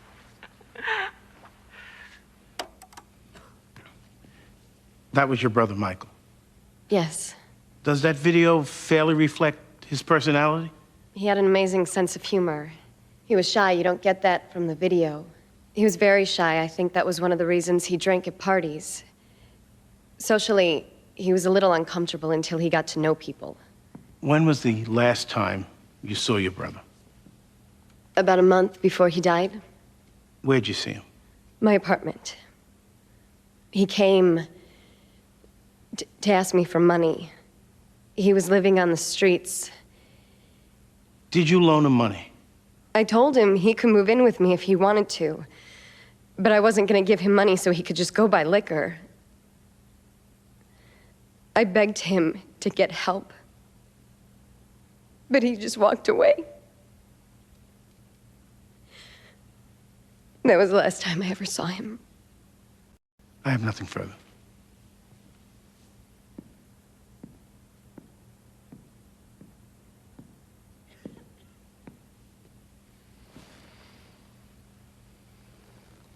No questions, Your Honor.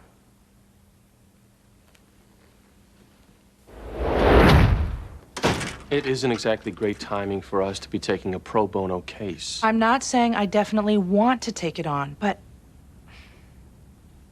I'd like to meet with her. See who she is, what she is. She's in New Hampshire? Yes. I thought I would drive up there with Jamie this afternoon. Evidently, she runs this Talk Straight program for troubled kids that... The warden came here personally. I really think I should go. I'll say yes with one word of caution. Protect yourself.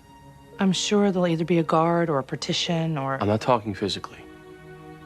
You're about to emotionally invest in somebody who, odds are, will be dead in a week. I won't invest emotionally. Right. Protect yourself.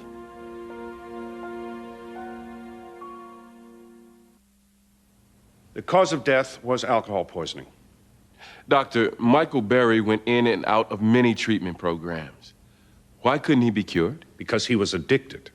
You mean he lacked the will to stop? That oversimplifies it. People think alcoholics lack willpower. I wish it were that easy. The brain chemistry is changed. Telling a severely impaired alcoholic not to drink is like telling someone not to go to the bathroom. We're talking about an overwhelming urge related to a bodily function. Come on, doctor. It's not like he had no choice here. He chose to drink initially. Of course he did. Like smokers choose to smoke, like people choose to use cocaine. But once the addiction took hold, he was robbed of his free will. That kid was dying on the street, homeless, for God's sake. Does anybody think he chose that? Many alcoholics do recover. As do many smokers. That doesn't mean the addiction's not real. But, doctor, you make it sound like an involuntary affliction, when in fact... I make it sound like a disease, counsel. The very definition of disease is an involuntary disability, which Michael Berry had. May I be allowed to finish my questions? You may, but if you wrongfully restate my answers, I'll interrupt. Doctor, this isn't a rugby match. What is the likelihood, if one drinks moderately, that he or she will become addicted to alcohol? I can't answer that. No one can. Alcohol affects people differently. We need to do more studies, which they haven't done. In your experience, if someone drinks moderately, how likely is it? It's extremely likely that young kids won't drink moderately. If a person drinks responsibly in moderation, he or she is not likely to become addicted. That would be fair. Thank you.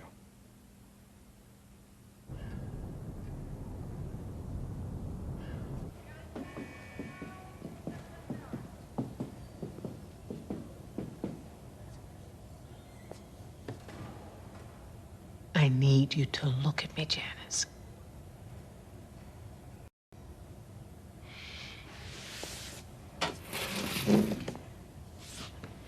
You see, we're on a bit of a time crunch here. I'm scheduled to be killed next week. If I'm gonna help you, I need to make fast progress. Now, how about we let that anger give way to greed, then? You will probably be the last person who gets to talk to me. You could write an article. Get paid for it. Lots of good things that come from you talking to me. Janice, it all starts with your eyes finding mine.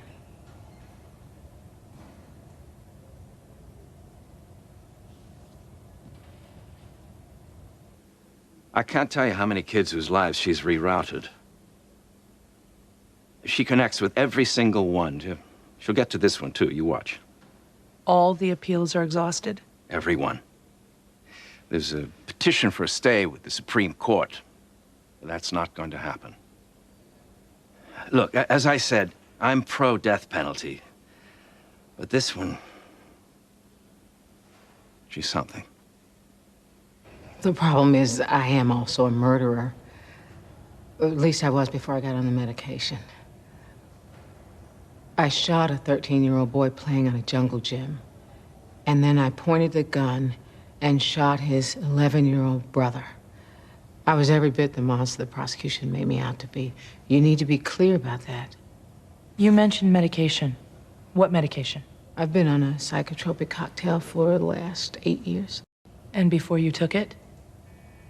Monster, you weren't listening. Did you argue diminished capacity at the trial? Yes, it failed. The jury saw me sane since I was medicated for the trial also. Forced? Sorry? The medication you took for the trial, was it forced? Well, it had to be. I had no capacity to consent. Why? I'm just searching for an angle. Well, the insanity one's been tried. We need to come up with something else. You seem... Well, most death row inmates have a little desperation going, especially as the day gets closer. Is there a way you want me to act? No. But... You know, the funny thing is, there's a calm that comes with it. Actually, I'm a prolific warrior.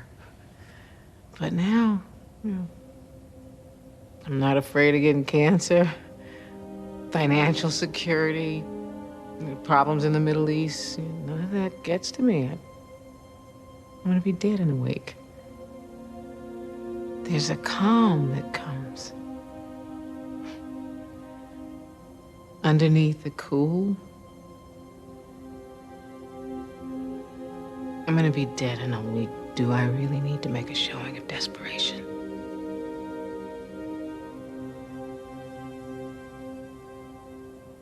Alcohol addiction is both genetic and social. Some of the predisposition is in the brain chemistry. Some of it obviously is environmental, how a person lives. But doctor, my question is it possible a person can become addicted to alcohol without drinking excessively? We have not proven it, but my opinion is it's absolutely possible. How? Well, the limbic system in the brain is very different in people who suffer from alcoholism. How do we know this? Autopsies. Problem is, we can't be sure what came first. Is it the alcoholism that altered the brain, or is it the abnormal brain that caused the alcoholism? It may very well be that many people are born alcoholics waiting to happen. Michael Berry could have been one of them. Have you found a single person who became an alcoholic who didn't drink excessively? No. But the reason he drank heavily could be the genetic makeup of his brain. That's what people don't get. Did you study the brain of Michael Berry? No, because no autopsy was ever done. So you have no idea as to the genetic makeup of the plaintiff? That's correct.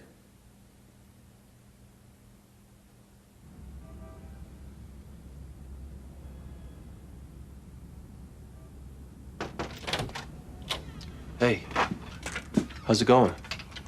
So far, so good. Case is still a long shot, but we'll see. Your brother? Yeah. Hard to believe. Almost 9 years since he died. He was an alcoholic. Is that in play at all? Did you come in and check on the case for me? I know you fully appreciate the difficulty of the case. I do wonder whether that appreciation could get blurred by a sense of mission. I'm not on a mission. Did alcohol help kill my brother? Yes. But that hardly puts me in a small group. Half the adult population in this country has alcoholism in their family. That's a point worth arguing. I plan to. Eugene, I feel like it's getting harder and harder for you and me just to have a conversation. Bobby, you didn't come in here to have a conversation. You came in here worried about my objectivity because of how my brother...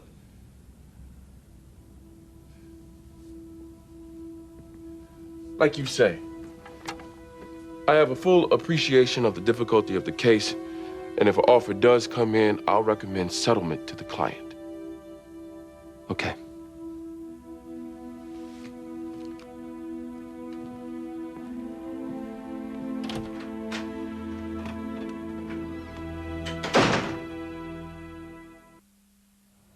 I think the biggest problem with my insanity defense was that it played so stereotypically. I heard voices. I thought they were a mandate from God. You know, there's somebody like me on Dateline once a week. I think the jury just went, yeah, next. And the actual diagnosis? Paranoid schizophrenia. Do you have a memory of the killings? They haven't found the medication yet to erase memory. Can you tell me what you remember? Can you tell me how that's relevant? Denise, as you said to that young girl, we're a little crunched for time. So I need you to let me be the lawyer and trust me to decide what's relevant. If the memory's vivid, I want to know. If not, I want to know that too. Tell me what you remember.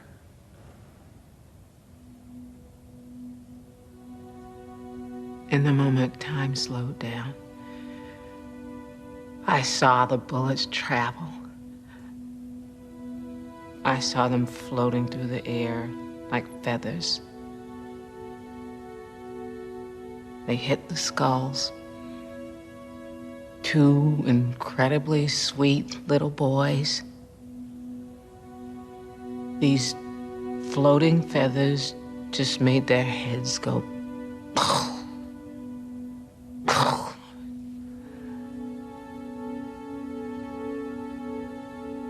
Wasn't vivid enough?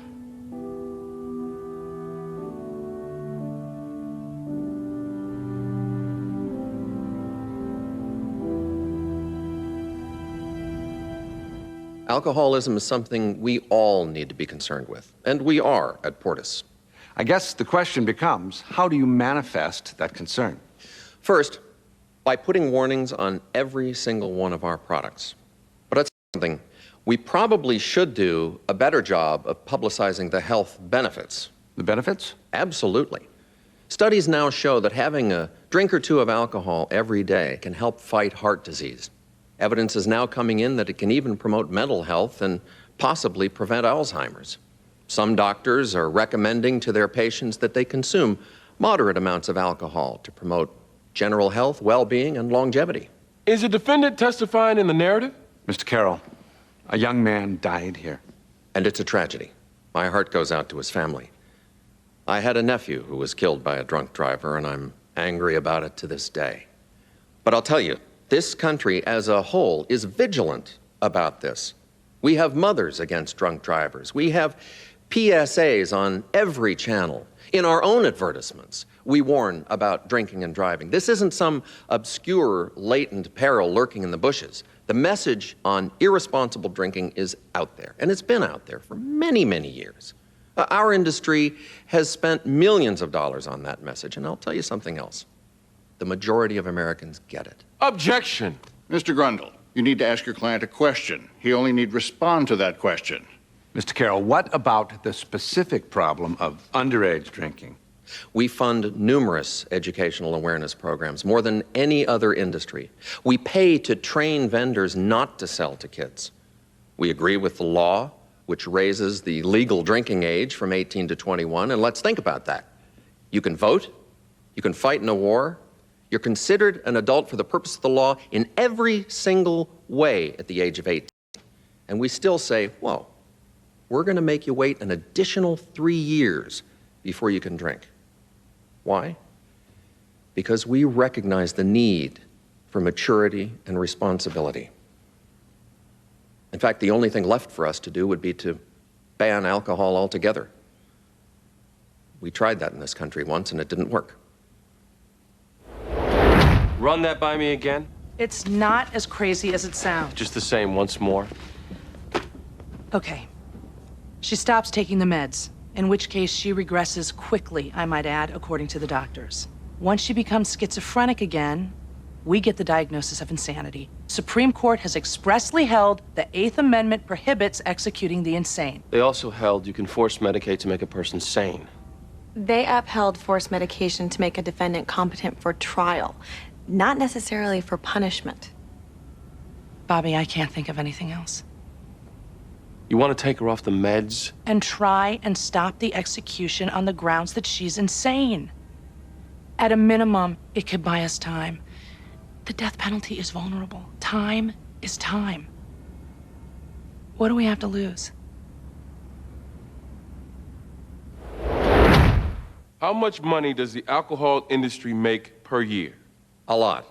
You're a major manufacturer. I'm sure you can get more specific than a lot. Can't you, Mr. Carroll? It's in the billions.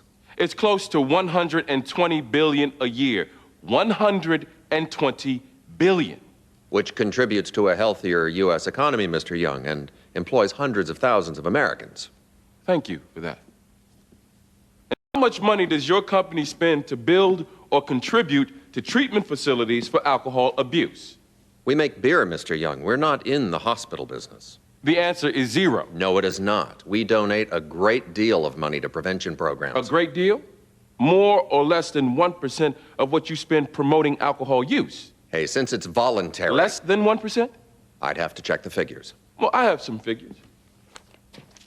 Your industry takes in $120 billion a year. 15 million Americans struggle with alcoholism. Look, our product is only dangerous when used excessively. So is aspirin, for that matter. Aspirin? You're just like aspirin? You understand my point, Counsel. When used responsibly... You advertise to young people? Not underage, we don't. Your key target demo is 21 to 25-year-olds, isn't it? Which is perfectly legal. What research do you do to make sure those ads intended for 21-year-olds don't influence 19-year-olds? Look. Are you aware, sir, that underage kids are drinking your beer? We take every step to ensure that doesn't happen, but parents have to take some responsibility. You're aware minors drink your beer. We're aware that it happens sometimes. Sometimes? You're aware underage kids are responsible for 12% of the consumption of all your beer, aren't you? That figure is debatable. And that over 90% of all the alcohol consumed by underage drinkers is for binging. Is that debatable? We do not target underage drinkers. Well, according to the Surgeon General, over half of all high school juniors and seniors drink, but you don't target them. We make it our business to curtail underage drinkers. Really? Besides those sex and alcohol commercials, what else? Objection. What the hell do you do to curtail it? Objection. Mr. Young. 2/3 of underage drinkers buy their own beer, Mr. Carroll. That's a vendor problem, Oh, not... I see. It's not your problem? You just make the stuff and put the logo on blimps? Objection. Mr. Young. This kid couldn't so much as watch a baseball game Mr. without Young. hearing your jingle, Mr. Carroll, and he's dead. He's dead. Mr. Young, that's enough. And you sit here testifying nothing you can do. Nothing you can do for Michael Berry.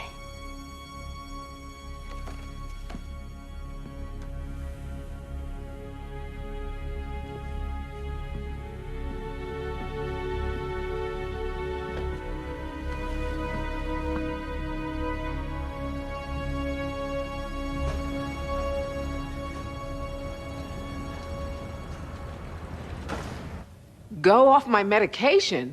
The Supreme Court has said we can't execute the insane. It's our last best shot.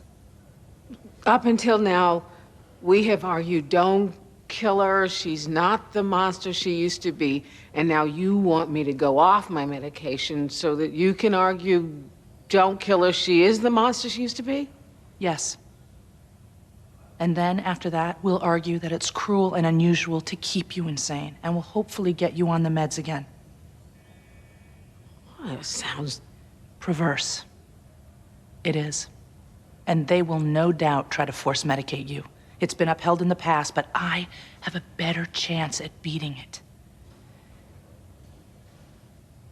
How long after you stop taking medication before? It won't take long. Okay. I'm gonna draft up the documents stating your intent. I'm gonna need you to sign them while you're still competent. My intent being? You don't want the meds under any circumstances. I will go crazy, Eleanor. You do realize that.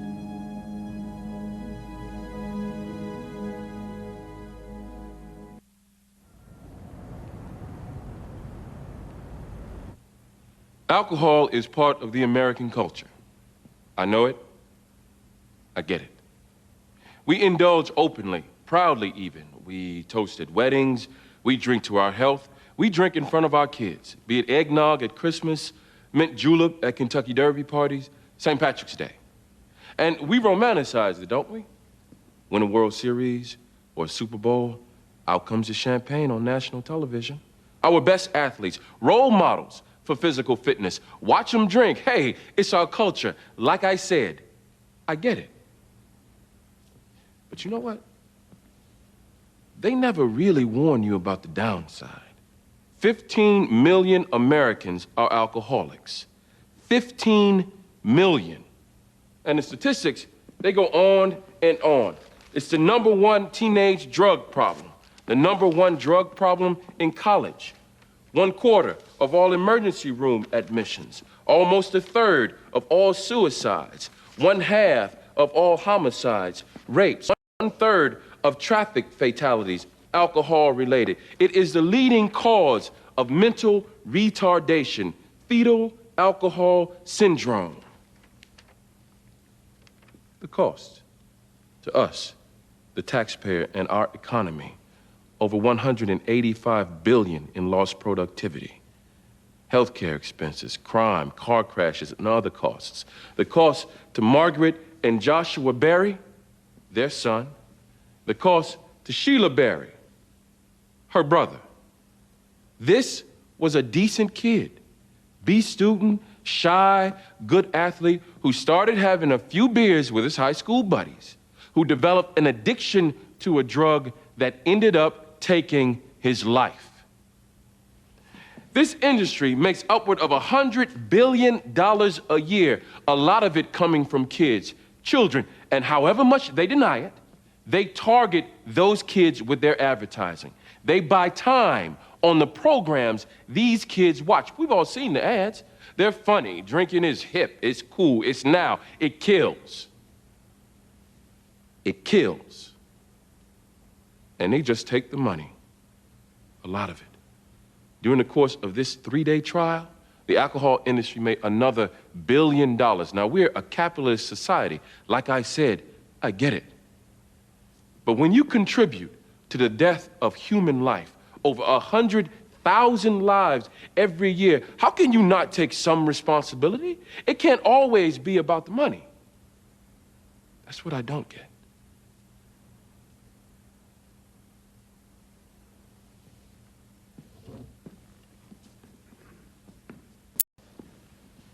Mr. Young says we've committed fraud. He's wrong. We sell an honest product honestly. We are not tobacco. Tobacco company lied about the risks associated with smoking. The risks of drinking have been known for thousands of years, and so have the benefits. We drink with our friends to relax, to celebrate. There are social benefits to responsible drinking, and we all know it. The problem is with alcohol abuse. And the question is, what do we do about it? What we've done so far is to pass a multitude of regulations. My client has complied with every one of them. We have raised the drinking age. We've mandated warnings on every bottle of beer. We now have dram shop acts making people liable who serve alcohol. You could be sued today just for throwing a party. We have done everything humanly possible. In truth, the only thing left to do is ban alcohol. And we've already tried that once with spectacular failure. Because, as Mr. Young correctly points out, drinking is in our culture. We're always going to have that cocktail. And no jury, no act of Congress will ever prevent it. I'll say this. Mr. Young is disingenuous when he says that we're all about money, and they're not. They are in here today asking you to award them money. Well, I won't be disingenuous. We're a business. Lawsuits, judgments, they become a cost of doing business. And I don't have to tell you who that cost always gets passed back to. You can't bring back Michael Berry. I so wish you could. But all you can really do, unfortunately, is raise the price of beer. Because, like he told you, it's our culture.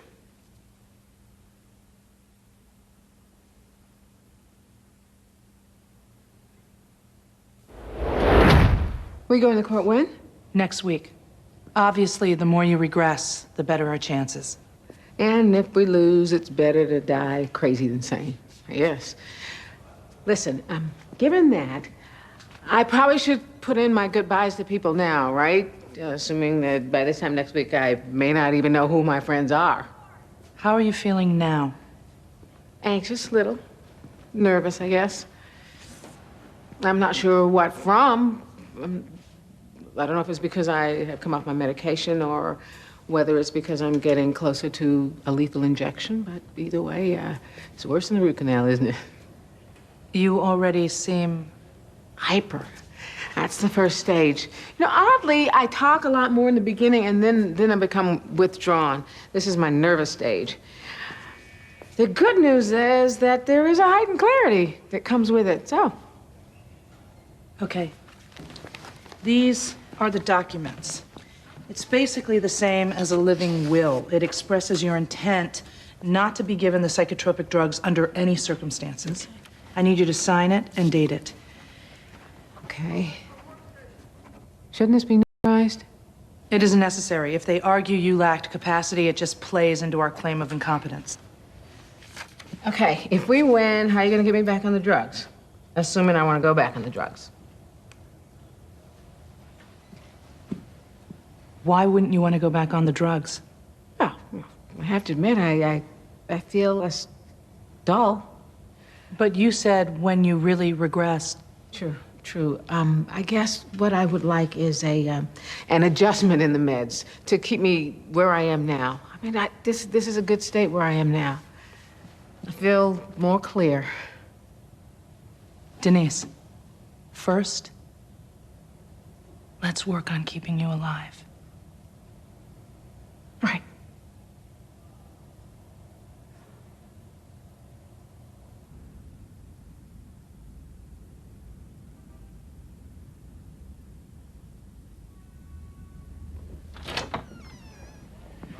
Jury's back. What? They have a verdict. What's wrong? They could never have computed the damages in an hour. Which means? They didn't have to. They found no liability. Well, maybe they're just angry enough. They picked a big number and said screw 'em. Let's go.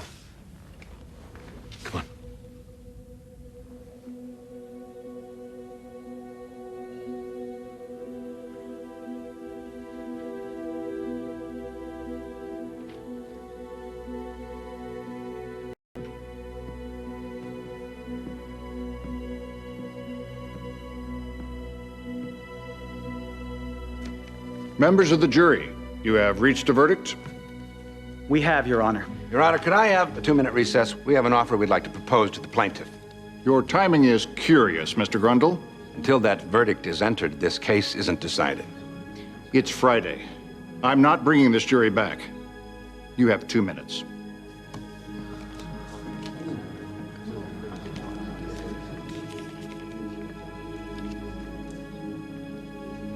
I'll confer with my client. It's got a 2-minute clock, Eugene, and it's final. Excuse me. Please.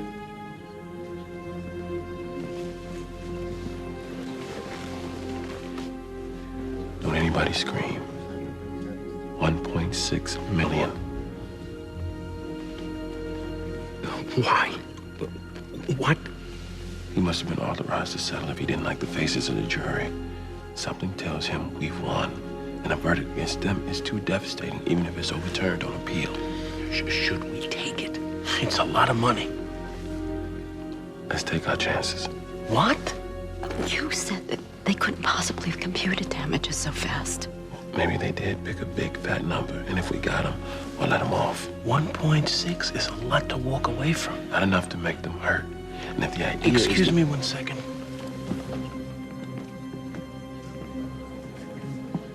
What are you doing? This is a verdict that could send a message, Jimmy. We're this close. It's not about sending a message. It's about getting a result for our client. And 1.6... Those faces on those jurors. We don't know what those faces mean. I realize you may want to stick it to the alcohol industry. I'm only thinking about the client. It's got nothing. What is going on? We're divided. I think you should take it. Eugene votes to reject it. I have a feeling, that's all I can say. It's not a science. Let's hear what the jury says. Joshua. Eugene? If you want to make them pay, 1.6 is a drop in the bucket. Let's reject it.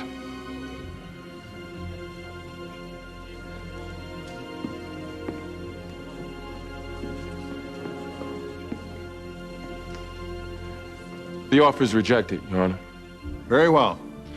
Mr. Foreman, what say you? In the matter of the estate of Michael Berry versus Portis Brewery on the count of wrongful death, we, the jury, find in favor of the plaintiff and order the defendant to pay compensatory damages in the amount of $700,000. We further order the defendant to pay punitive damages in the amount of $125 million. Defense moves for a judgment notwithstanding the verdict. Denied. We appeal. So noted. Members of the jury, thank you for your service. You're excused. And this matter is adjourned.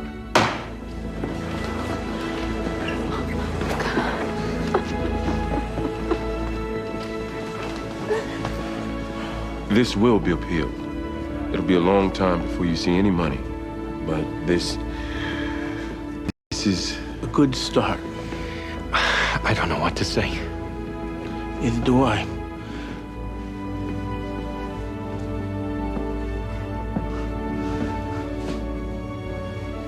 Wow. Yeah. Wow.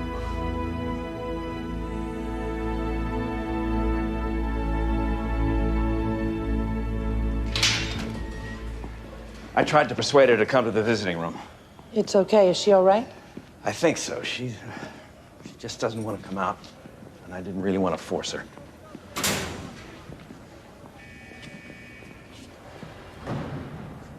Denise?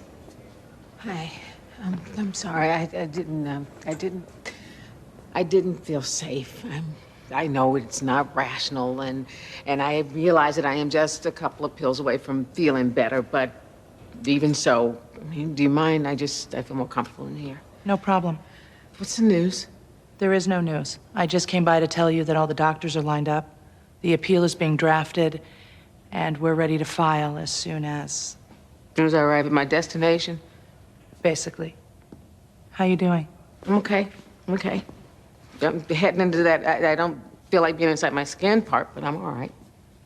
Listen, I'm gonna stop by daily and check up on you, okay? You know where to find me. I don't travel much. It's just as well. It's not safe, is it?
Previously on The Practice. He began to have a problem in high school in his senior year. A drinking problem? Yes. Then in college, he got into the frat scene. He died of alcohol poisoning. And you're blaming Portis Brewery?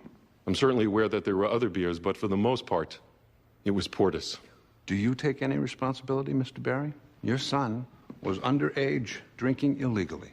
No matter what parents say, it is hard to compete with the images of fun and social acceptance that is being marketed by the alcohol industry. We make it our business to curtail underage drinkers. Really?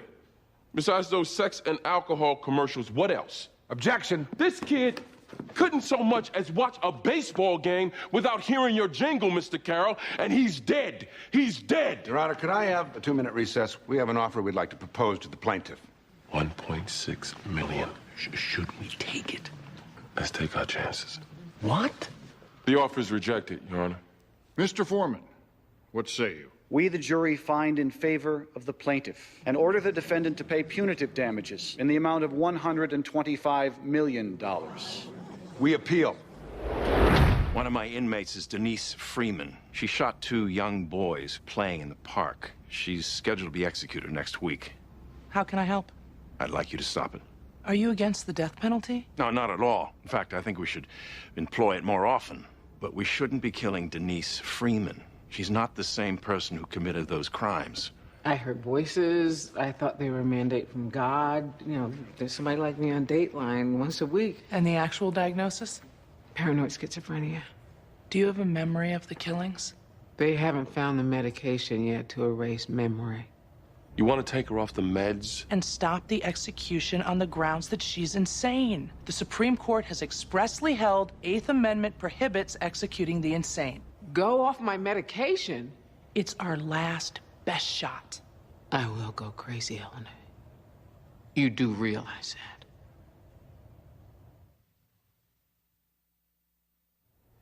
that. It's just that they would laugh, you know. Not really laugh, ha ha ha, because then they would get into trouble. They would get sent to the principal's office, and they all knew better. Denise, who talked? The kids. All the kids. Kids. The kids you shot? Denise, the kids you shot? Every time I entered a room, except they would disguise it because they knew that they would get into trouble, they'd cough. That was their plan. Sometimes they would sneeze, but usually they would cough. And that was to laugh at me. Denise, which kids? All the kids. At school. The kids at school. They'd always cough. The boys in the park, did they cough? I'm not supposed to talk about that. That's a secret. A secret between... Me and him. Who's him? He doesn't cough. You don't know who him is, but you and he entered into a secret. He talks to me from the inside. The inside of... Me!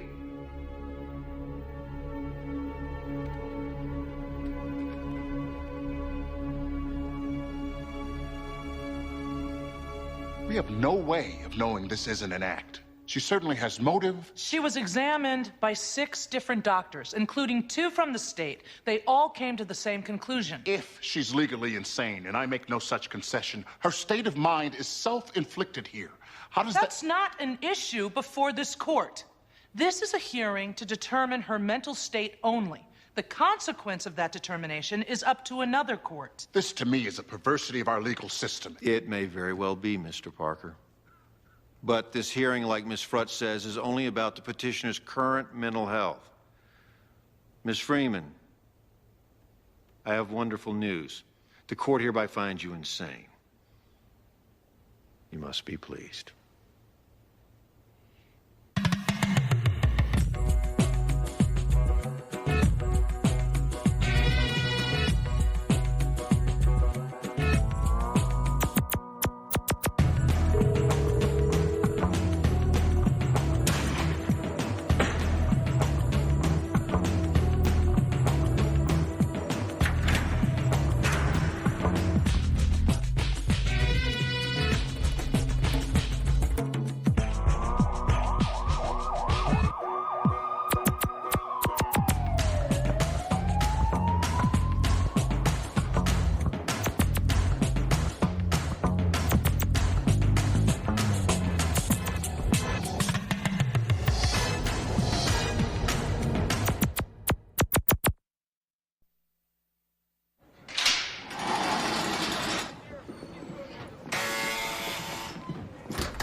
So, what now? The next step is we go to the federal district court to stop the execution on the grounds that you're insane. And that's a matter of course, right? I mean, it's perfunctory. The Supreme Court has already ruled on this, right? Nothing is perfunctory. And as the Attorney General said before, the fact that your insanity is somewhat self-inflicted. When can I get back on my medication? Well, the state will try to force you back on. And under the current law, they might be able to do that. For our purposes... It's too loud. This is too loud. Hey!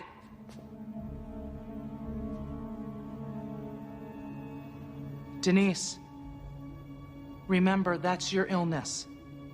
When people cough, they're not really laughing at you. That's your illness. Then why is she looking back at me like she's sorry? You're sorry, aren't you? Yes. See? No, I'm not. To answer your question, for our purposes, first, let's stop the execution. Then, we'll try to get you back on your medication. You need to hurry, Ella. It's getting too loud.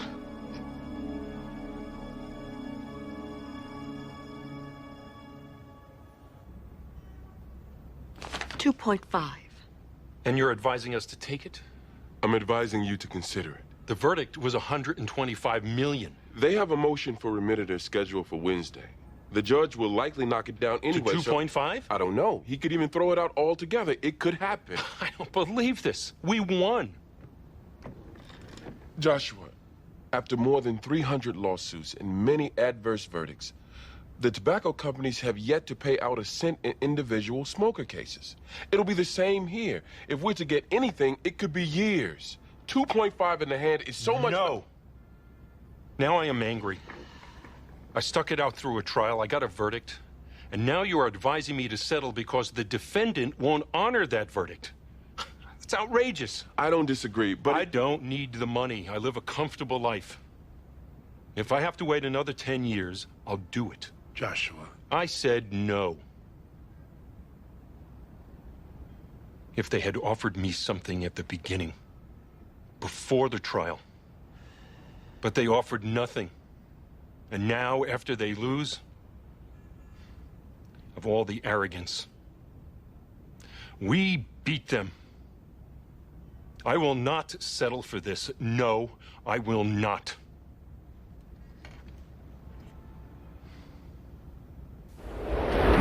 I direct the court's attention to Ford versus Wainwright, where the Supreme Court held that the Eighth Amendment prohibits the state from executing an insane inmate. Denise Freeman has been adjudicated to be insane and therefore... First of all, Your Honor, that ruling is suspect. Suspect with whom? How about the Chief Justice of the Supreme Court who scoffed at the ruling? It's nevertheless the majority opinion. The court also held the defendant waived his right if he voluntarily went off medication. That was for competency. They never talked about waiver when it comes to punishment. Look, Wainwright makes clear, to kill an insane person has little retributive value. It presents no example to others, it is not a deterrent, and it offends humanity. And I would ask the court, as Justice Rehnquist does, where does it all stop? There has to be some finality to the law. Ms. Freeman was judged sane at her trial. She was found guilty. She basically had another trial on the issue of punishment. Now here she comes again, saying she's insane, can't kill her. Suppose she loses this one. What's to stop her from coming back tomorrow saying, now I'm really insane, or the day after? We could be conducting insanity trials in perpetuity. Every death row inmate would be jumping up and down screaming, look at me, I'm nuts. And here, for a sane inmate to deliberately go off her medication for the express purpose of making herself crazy so she can escape execution, that's a mockery. It may be a mockery, Mr. Parker, but as I interpret the Supreme Court, with all due respect to Justice Rehnquist, we cannot execute the insane. I therefore stay the execution. I petition the court to allow the state to medicate Ms. Freeman. The New Hampshire Supreme Court has previously held that a mentally ill defendant can be medicated against his or her will if... Once again, that was for trial. It was not for punishment, certainly not the death penalty. The same rationale would support forced medication for punishment purposes. Your Honor, this is a separate issue, a very complicated one. I would request additional time to prepare. She's stalling. I am not stalling. It's called due process. All right. We'll reconvene tomorrow at 9 a.m. on the issue of forced medication. Until then, we're adjourned.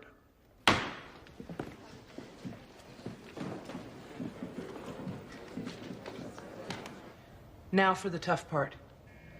They want to force medicate you to make you sane so they can then carry out the execution. As I said before, under the current law, they may be able to do this. It's unclear. You need to stop it. I can't. I can't. It's getting worse. Explain to me what's happening. I know.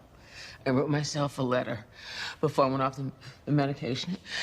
I told myself that what's happening is not really happening. So I know. It's just, I'm not feeling very well. I need...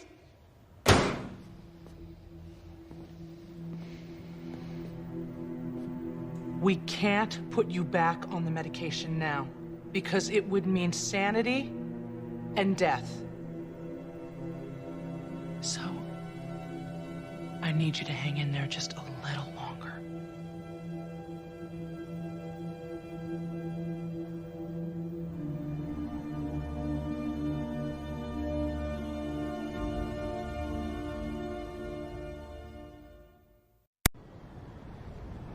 What do you mean he won't take it? He said no. If it means waiting 10 years to see a nickel, then so be it.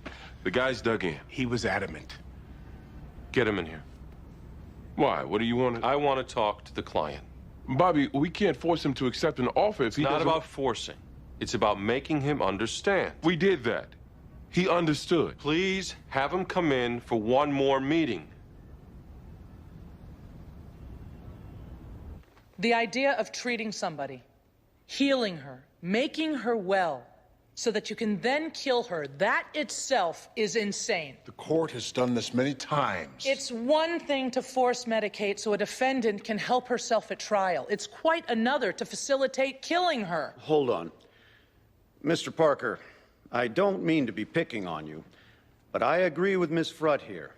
The idea of medicating a person against his or her will is in and of itself suspect. To do so to make her fit for execution offends common sense, as it does common decency. How decent is it to let these people manipulate the system, distort the spirit of the law? Your motion is denied. Thank you. Your Honor, at this time, we would like a declaratory judgment that should my client go back on medication, making herself sane, she will not be executed. Say that again. To force my client to live out her life mentally ill, to be denied medication, that certainly constitutes cruel and unusual punishment under the Eighth Amendment. Counsel, what are you trying to pull? Your client is choosing to be off the medication. I would argue that she really doesn't have such a choice, Your Honor, if the consequence of being medicated is death. You gotta be kidding. You can't say to a sick inmate, "We're willing to treat you, but if you get well, you die." If that's her option, she's basically being denied treatment. It's cruel and unusual. That is so ingenious. I'm surprised no lawyer has thought of it before. But I'm not going to let you have it both ways. As long as she's insane, she lives. If she becomes sane again, she dies. The choice is hers. Or since you're the guardian ad litem, I guess it's yours. We're adjourned.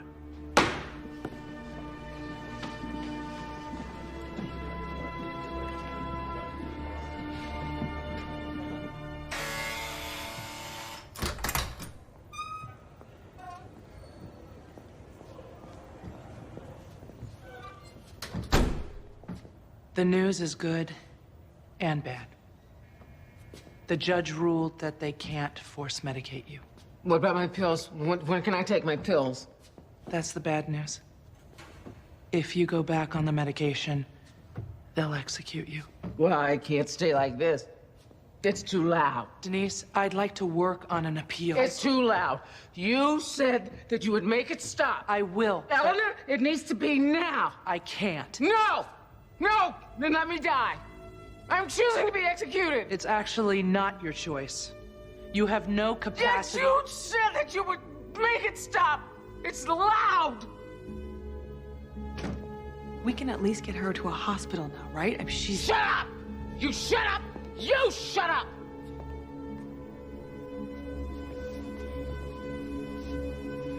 You bitch is against me.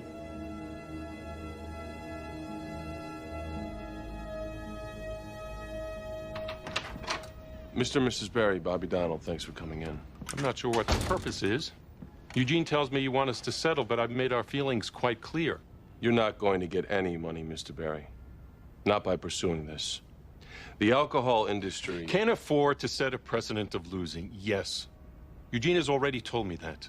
But as I told him, I don't care if I never see any money. Yes, but we do. I'm sorry? We took this case on a contingency, Mr. Berry. There's an implied contract of good faith. Good faith requires you to accept a reasonable settlement. Failure to do so may give us a cause of action against you. Bobby. $825,000 of 2.5 belongs to us, Mr. Berry. And I'm not going to let you give that away because you're too emotional. Bobby. Excuse me, Eugene. Lawsuits are about money. You hired us to get you money. We prosecuted this claim for free on a contingency. We took a chance on a back end, and now we want our payoff. What are you talking about? The choice to settle or not to settle legally belongs to you. But if you choose not to and you end up getting nothing, if we end up getting nothing, this firm will file a claim against you for $825,000. And please keep in mind, Mr. Berry, when you are the defendant, lawyers won't represent you on a contingency. Turning this settlement down will cost you. You need to be aware of that. Thank you for your time.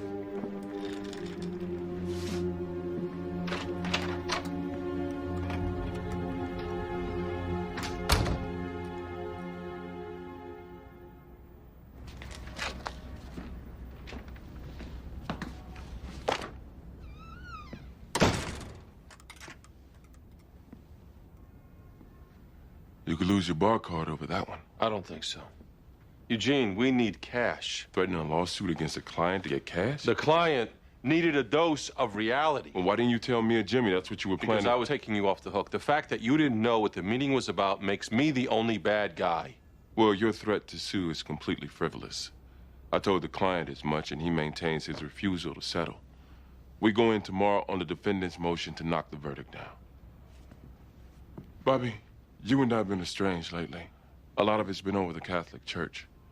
But at least we've managed to be honest with one another. So I'm going to be honest now. What you just did, it wasn't in keeping with being an ethical person. It wasn't in keeping with being an honorable lawyer. And from what I know of your faith, it wasn't in keeping with being a good Catholic.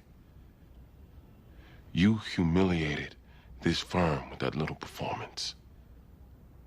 And more than that, you embarrassed yourself.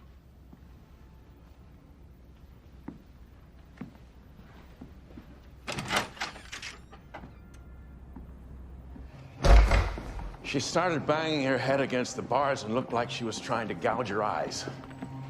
Is she sedated? Not yet. She's in restraints. She wanted to talk to you first. Denise? I want the drugs. I can't live like this, Eleanor. Try to calm. Don't tell me that. I can't live like this. Denise, if you go back on the I know. I need you to listen to me. If you go back on the drugs, they will put you to death. I can't listen. It's too loud. I want the medicine. They said that it's your decision. Tell them to give it to me. I would be signing your death warrant. No!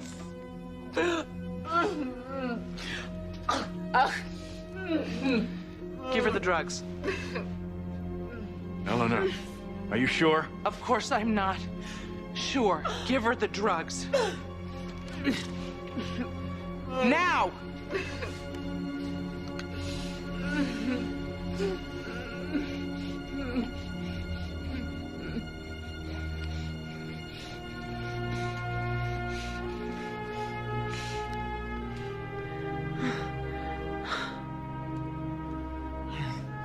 Great. I just helped kill my client.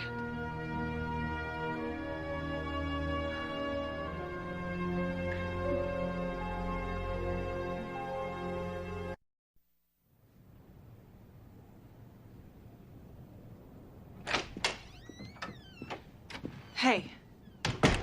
Hey. Great news from the hospital. Denise is feeling well enough to be executed. You come up with anything? Well, only thing left is to argue it's unconstitutional to kill her on Eighth Amendment grounds. That's sort of been tried, Jamie. Well, instead of arguing the death penalty is per se unconstitutional, you could argue it's cruel and unusual as applied to Denise Freeman. It's our only shot, Eleanor.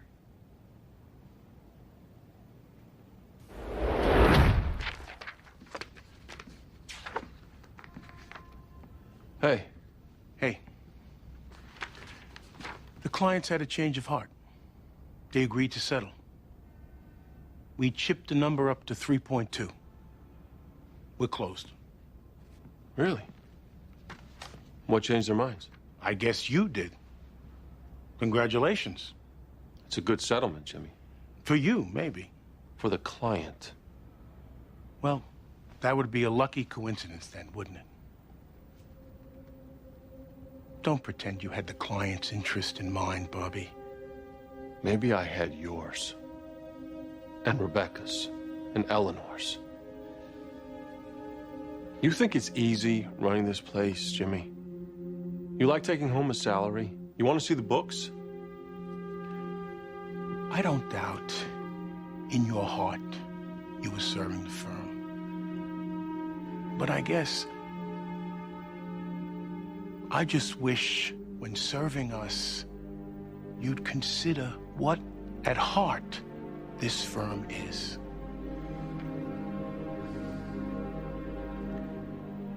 Anyway, congratulations again on the settlement.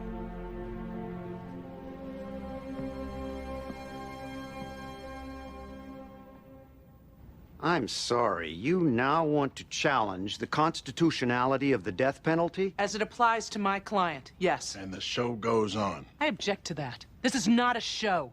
My client is scheduled to be injected with lethal poison the day after tomorrow. Your client murdered 2 young boys and has since been on a mission to manipulate the system. She is entitled to be heard, Mr. Parker! All right. Ms. Frutt, I must admit I share Mr. Parker's exasperation. Your Honor, you represent Denise Freeman's last chance at life. It is certainly within your discretion to let her die. But it would be an abuse of that discretion to do so without at least hearing from her attorney. I've done nothing but hear from you. Damn it! Say no if you want, but I would like to be heard, however much it exasperates the court's patience. Speak to me like that again. You'll get a jail cell of your very own. All right. Let's go back in. I'll hear you. I need time to prepare. 9 o'clock tomorrow. Last call, counsel. I need you to pull up Furman, check the concurring opinions, see if there's any language we can make use of. Then pull up Greg, look for any dissenting opinions. Are you holding up? I'm fine. I'm gonna go see Denise. You get the cases. I'll meet you back at the hotel. Okay.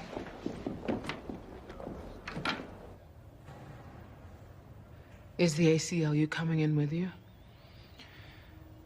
Well,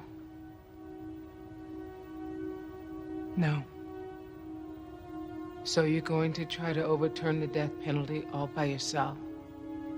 You could go back off the medication, though I'm not even sure. I won't do that again.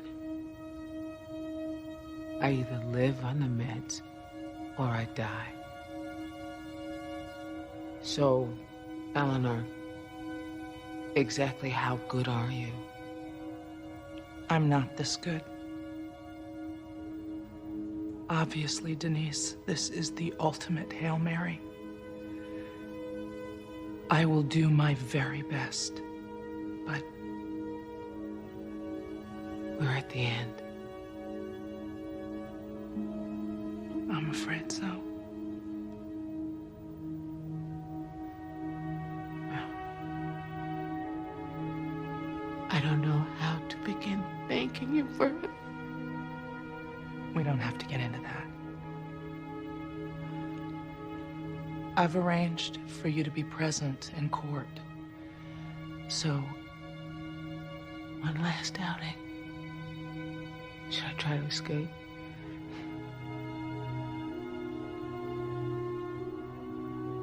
Well, I should probably get to work on whatever it is I'm gonna say.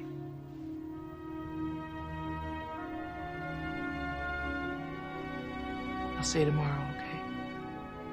Okay.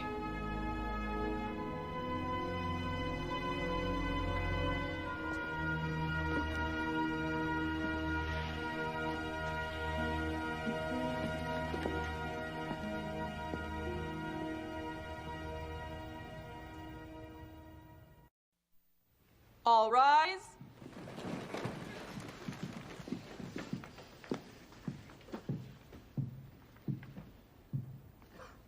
Be seated.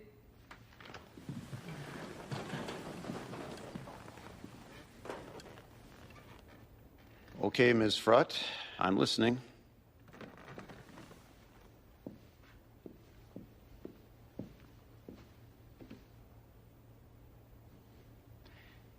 Whether one agrees or disagrees with the death penalty, One does.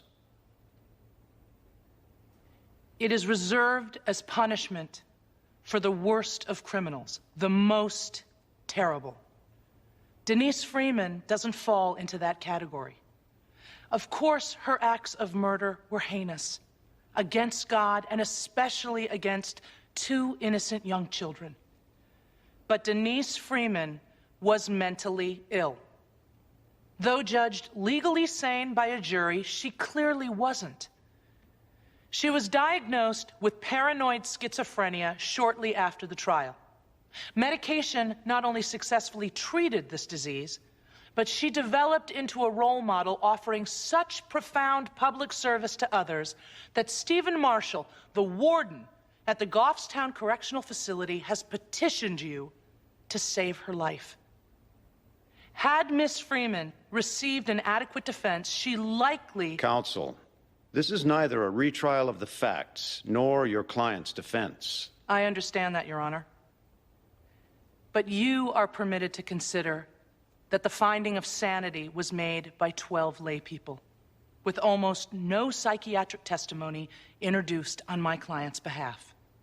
You are allowed to consider that Denise Freeman was poor, that her murder trial lasted a total of 3 days, her defense taking up 1 day. You are allowed to consider that the overwhelming medical evidence found her to be insane. And as such, I would submit you are certainly allowed to conclude that Denise Freeman does not fall into the most terrible of criminals, the ones for which we reserve the penalty of death. And I would also remind the court that as horrible as these murders were, they did not involve rape or torture. There was no evidence of any physical suffering. The deaths were instantaneous. She did not act out of hatred or evil. If you are to execute a mentally ill person who kills painlessly, without judgment, without premeditation, then we are to say all murderers should be executed. And we don't say that, Your Honor. Instead, we reserve the penalty of death for the most evil, the most dastardly. Denise Freeman simply does not fall into that category, and her punishment should accordingly be reduced to life imprisonment.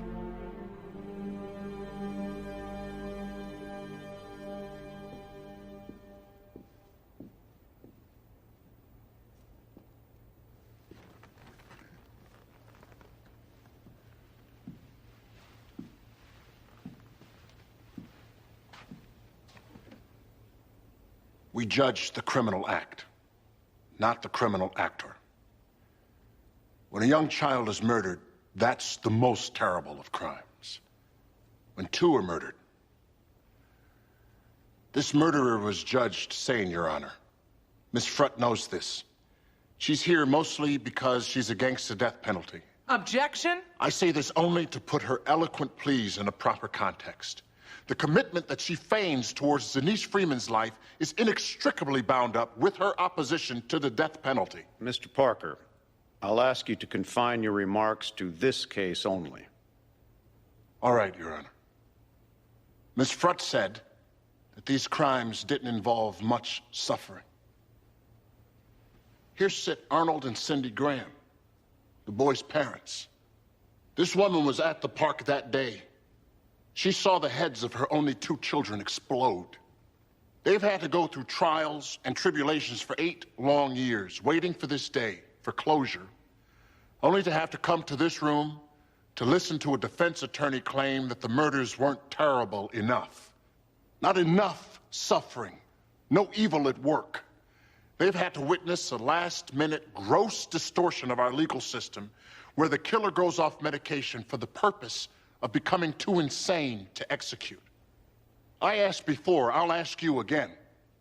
Where does it stop? Well, when I grow up, I want to be vice president. Vice presidents get to have girlfriends, and people don't make a big deal. You're gonna have a girlfriend? Lots of them. I got that thing. Girls like it. What thing? That thing I got. Timothy Graham for VP. The candidate with thang.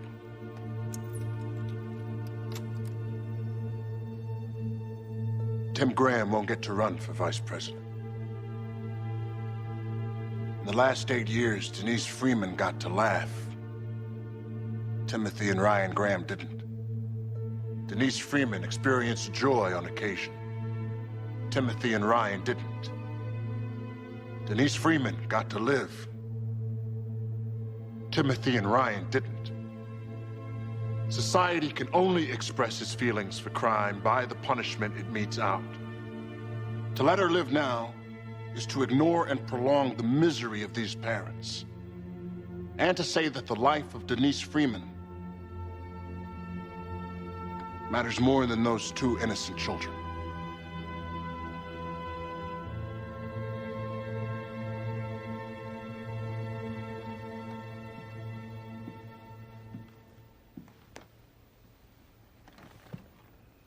Ms. Frutt, I'll give you the final word.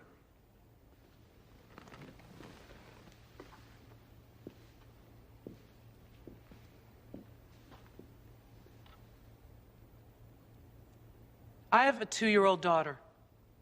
If somebody were to shoot her dead on a jungle gym, I would not only want that person killed, I would like the satisfaction of doing it myself. I would even want that killer to suffer. It's human nature. But it isn't right. One of the reasons I'm here today is because my daughter is still alive.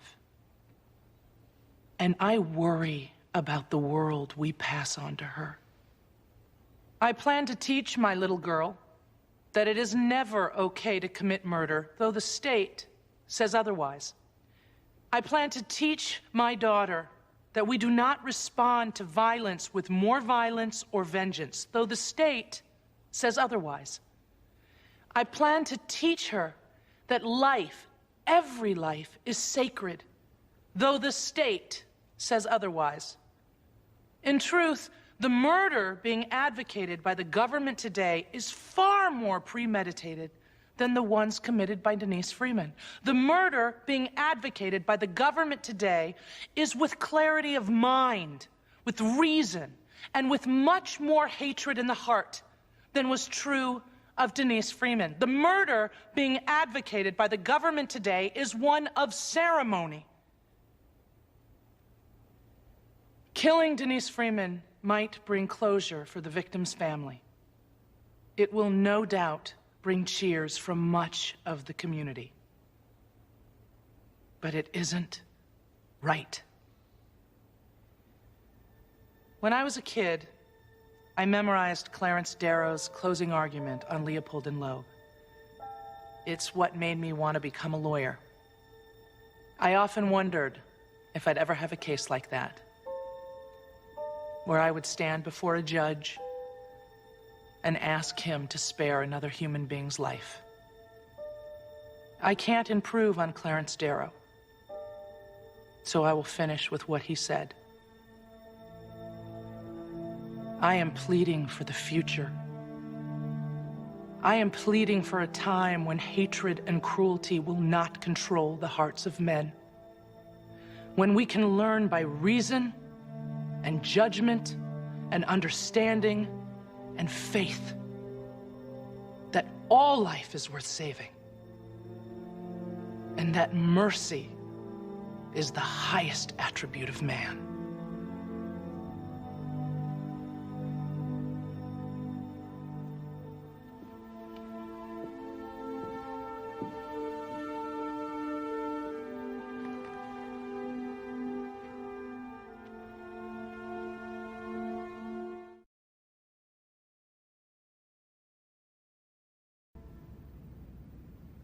Eleanor, honestly, if I killed your daughter, do you think you could find it in your heart to argue for my life? Absolutely not. So, all that talk about kindness overcoming cruelty? I believe in it. Totally. Except if anyone harmed my daughter.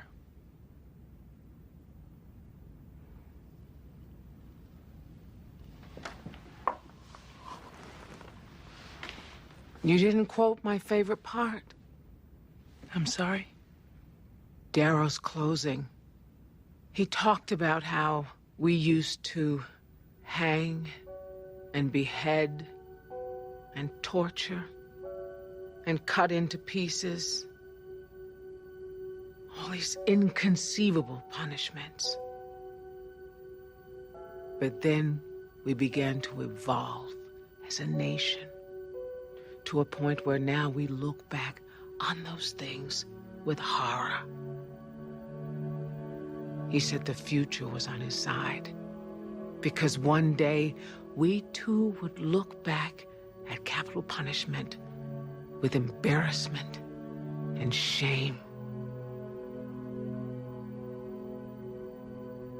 The future is with me, he said.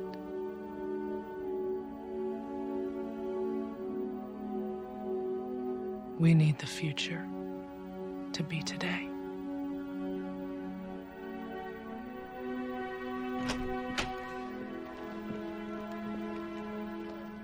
Judge is coming in.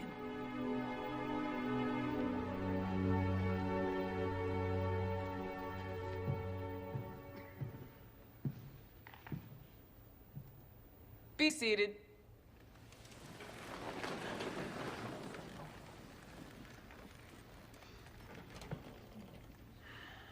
Stand up, Ms. Freeman. Ms. Frutt, as much as you'd like me to overturn the death penalty, I'm not going to do that. Anybody who murders two innocent children, I have a difficult time having that person's attorney preach to me on morality. But I have to acknowledge the evidence is overwhelming. If not insane, Ms. Freeman was at least mentally infirm at the time she committed those heinous acts. I therefore find that the death penalty is not appropriate here, and the execution is hereby stayed. That's all.